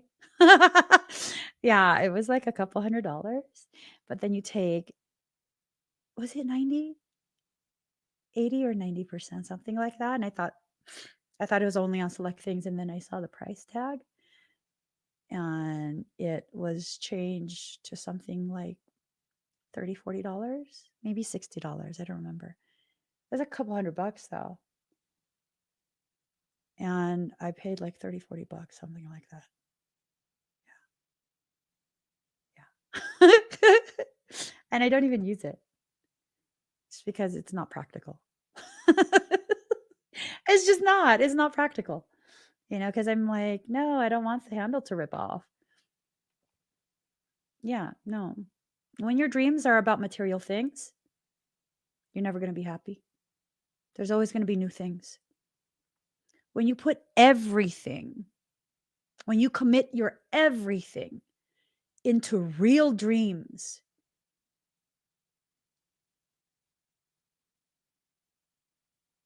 that's beautiful. That is beautiful. That's when you begin to see how beautiful life is. Like, we don't eat out at expensive restaurants. We don't even eat out. We don't. We cook everything at home. We don't buy bougie stuff. No. We buy what we need. And that's that. It's a very simple life. Very simple life. But it's oh so beautiful. You know why? I'm not caught up in that rat race of trying to keep up with the next person, having a newer car, a more expensive watch, more expensive this, more expensive that. I don't care about any of that. I don't. What's that got to do with me? Nothing. When I say I'm living my dream life, oh, it's a beautiful dream life, devoid of anything that is unnecessary, unimportant, anything that would remove me from my space of peace.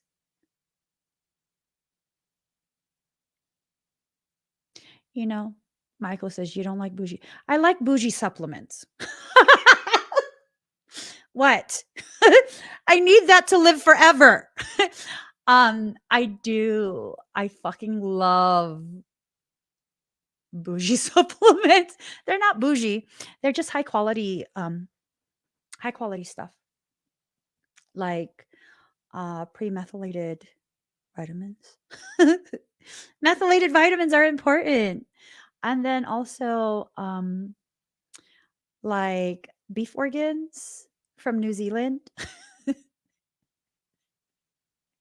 Encapsulated beef organs from New Zealand. Because that rejuvenates your body. Yeah, I get those for my kids, I like beef tallow. What? That shit didn't used to be expensive before. I like that. That's my version of bougie. It's okay. You see the reasoning? It increases your health. I don't get it because of the price. I get it because it's sourced from the purest place on earth. And it rejuvenates my body. I promise you, if it didn't make me feel a sense of rejuvenation, I'm not going to keep getting it. I'm just not. It has to increase my health, my vitality, anything and everything that I do, that I participate in, or I can't do it. I don't want to, and I won't. You can't force me. You can try, at which point you're volunteering to be my entertainment. Fair warning. It's a fair warning. So Conscious connections, it's in reverse. Have you become disconnected from your higher self? Have you been listening to the wrongest people and you've become disconnected from what your purpose actually is? Right? So stop. I'm not feeling these cards for some reason right now. So I'm not going to read that. Instead, I'm going to pull one final card. And then I got to go. I got to pack and everything still. I got an early ass flight, yo.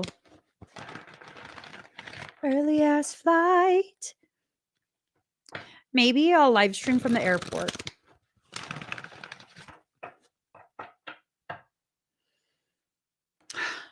We shall see. We shall see.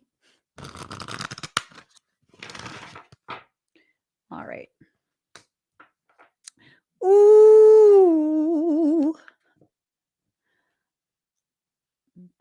There's a hole in the bucket. Dear Eliza. There's a hole in the bucket. Dear Eliza. Dear Eliza. Okay. Here goes. Card number 37, the Lotus Throne. The same lotus wisdom that enlightens beloved Kuan Yin and all spiritual masters is the very same lotus light within your own heart, beloved. It can take great courage to trust your own inner light, to ascend the throne of your own inner spiritual authority, especially if the light of others around you seems more powerful than your own. You are being asked to trust this inner guidance above all others now. Have faith in your own heart. Know that you are divine. So here's the thing. This line right here says, it can take great courage to trust your own inner light, to ascend the throne of your own inner spiritual authority, especially if the light of others around you seems more powerful than your own. Seems. And here's the thing. What if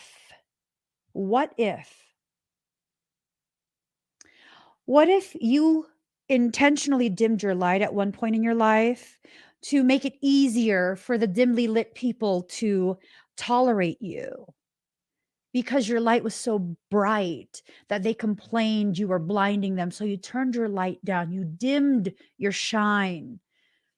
And you've been doing that for so long that you've forgotten how bright you actually are. And that is the only reason why you lack the courage in the presence of people whose light seems brighter than your own.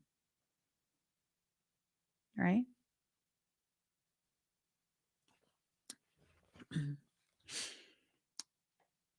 There are times on the path that we can greatly benefit from assistance from others. In fact, these times are almost always.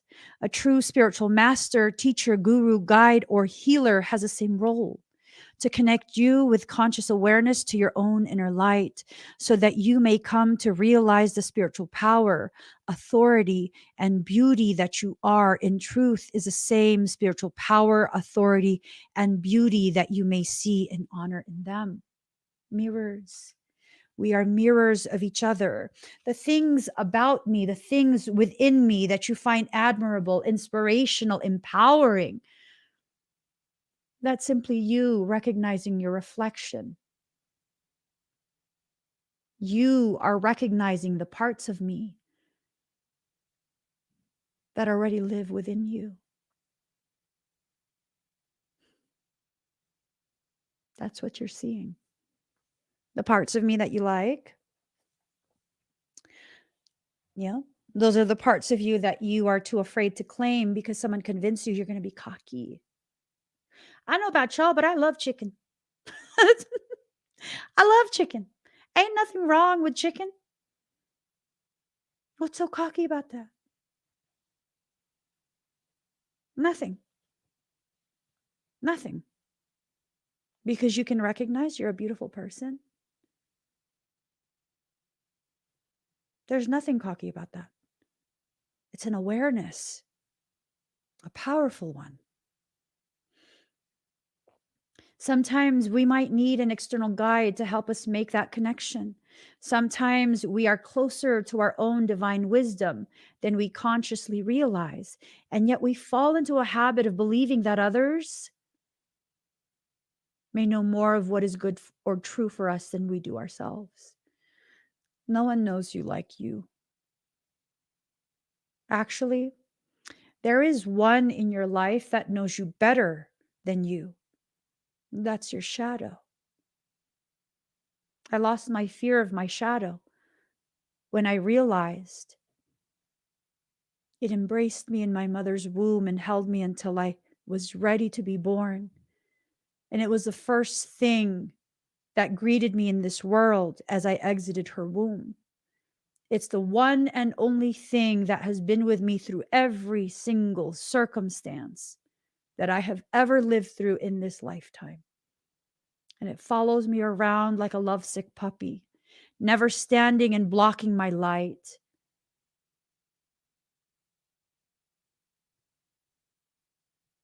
And as my light dims, it gives me the space that I need to process my thoughts, to understand why my light should not be allowed to set like the sun. That's why your shadow holds the most powerful parts of you. It has witnessed the type of power that you have. It believes in you the most, but never says anything contrary to what you currently believe about yourself because it loves you and respects you and would never interfere with your process. How could you ever be afraid of your shadow when you begin to see the truth of your shadow the way I have? I'm not scared of my shadow one bit. Not one bit.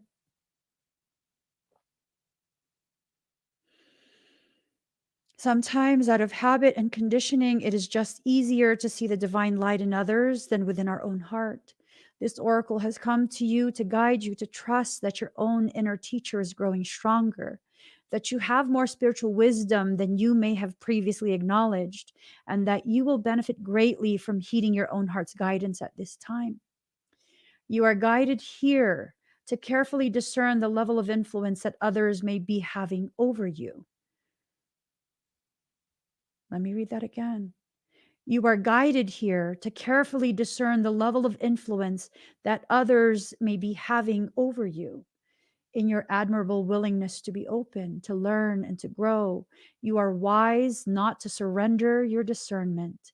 No matter how wise or powerful a teacher might be, it is wiser and more powerful still to always test what they seek to say to you by sitting with it in your own heart. Does all guidance you have been following feel true to your heart?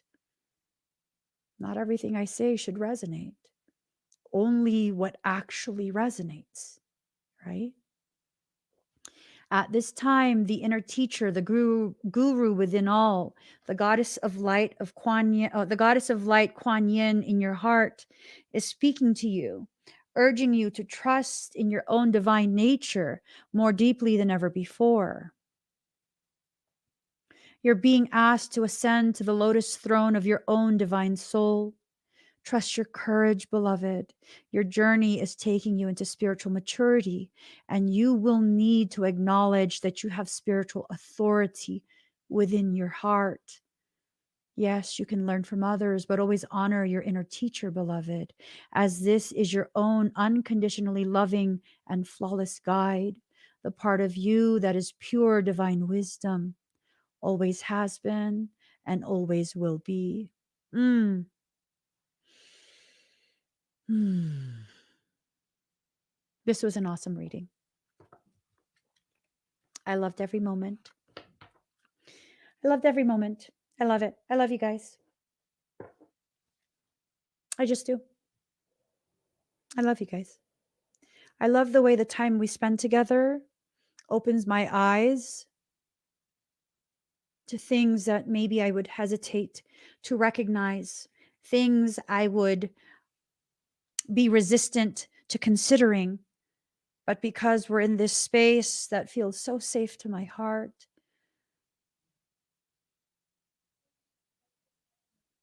I do. For whatever reason, and I still don't quite know why. I'm going to be honest, I don't know why. Your presence gifts me with the courage to face aspects of my life that I wouldn't normally face. That in itself is a major gift from each of you. So I always have gratitude for the space that we share, gratitude for each of you. Life is just so truly beautiful. It just is. And I hope as you go through this process, you can commit to yourself and your process as much as you have committed to supporting, encouraging, empowering me.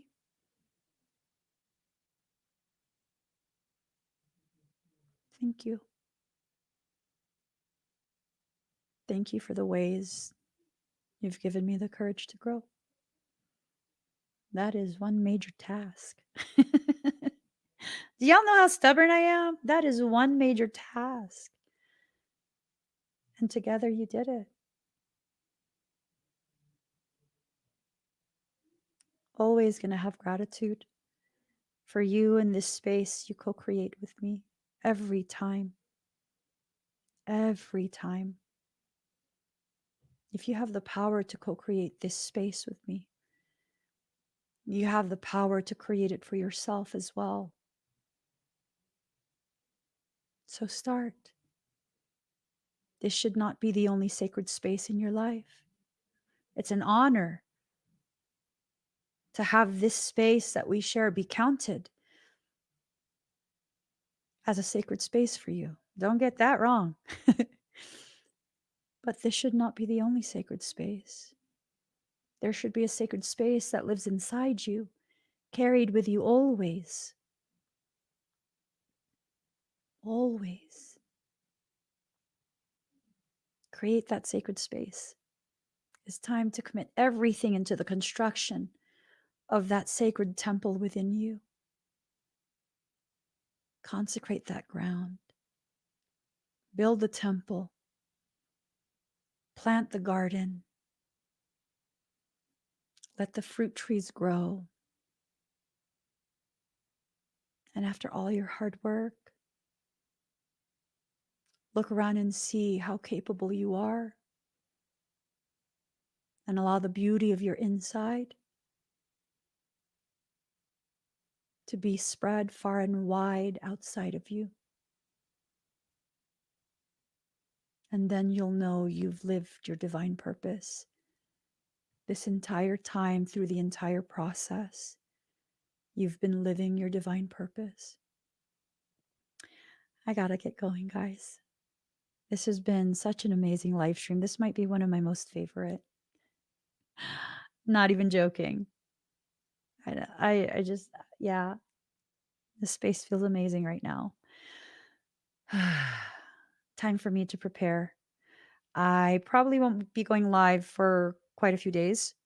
For those who are in the Soul Sanctuary.love, I will be making an announcement over there of when we'll be coming together to chat. I'm not going to make the announcement on a public live stream. It's going to be in the announcements bar. I have quite a few different things to share with you. If you would like to be part of, I don't know where I keep that dang link. I don't know. Go to the soulsanctuary.love. Hold on, I'll find you guys a link. Let me not be lazy. It's right here. Here you go. If you would like to be part of that community, if you love how all of this feels, it's like this whenever we go to our exclusive chat. It's even more intimate. It's even more like just, it touches you to your core. You feel like you're a part of the community. All the proceeds from that, it goes towards Soulwork Synergistic, our church and nonprofit. and support for it doesn't run through any of my privately run companies. It's through the church itself. It's a completely different payment processor. So if you'd like to support our divine work, if you'd like to support our church community, help to support our nonprofit projects, go check it out. The Soul Sanctuary.love. I'm telling you, it's an amazing, amazing space. There's no holds barred over there. We talk about literally everything. All the stuff that I can't say here, and now I can't say in the Emmy Theories talks. It's shared over there. I'm telling you, you got to go over there. So I'll make an announcement there. This week, you're probably not going to see me go live at all. Nothing's wrong. My family's perfectly fine. My brother is completely healthy. I know sometimes when I disappear for an extended period, you guys are like, oh my God, is her brother okay? I appreciate the concern. He's doing really well. As a matter of fact, I believe he just came home. Hold on. I believe he just came home from the Diaz Paul fight. Let's see. Did you guys watch that? You guys know who won? I don't watch those type of things, unfortunately. Let's see. La la la la la la la. Oops. Wait. Okay. Let me see. Oh, he's at the spa at the Crescent. Oh, that's gorgeous. He's at the spa. Okay. I guess he's not yet home. He's still out with his fighter.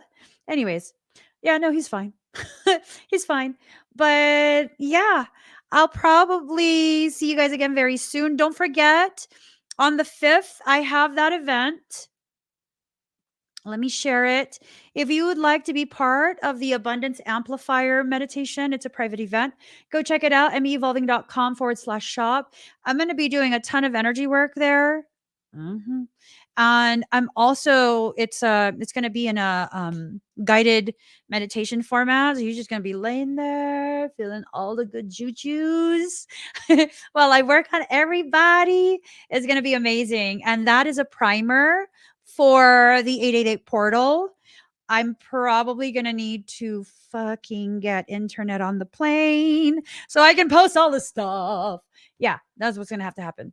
I will have the 888 listings for the fire ceremony, all the different expedites. I'm probably going to have to do that on plane. Unfortunately, I'm going to be on the plane for a couple hours anyways. So quite a few hours. I'll do it there. And then we shall see each other again. I'm leaving on a jet plane, and I know when I'll be back again. Leaving on a jet plane.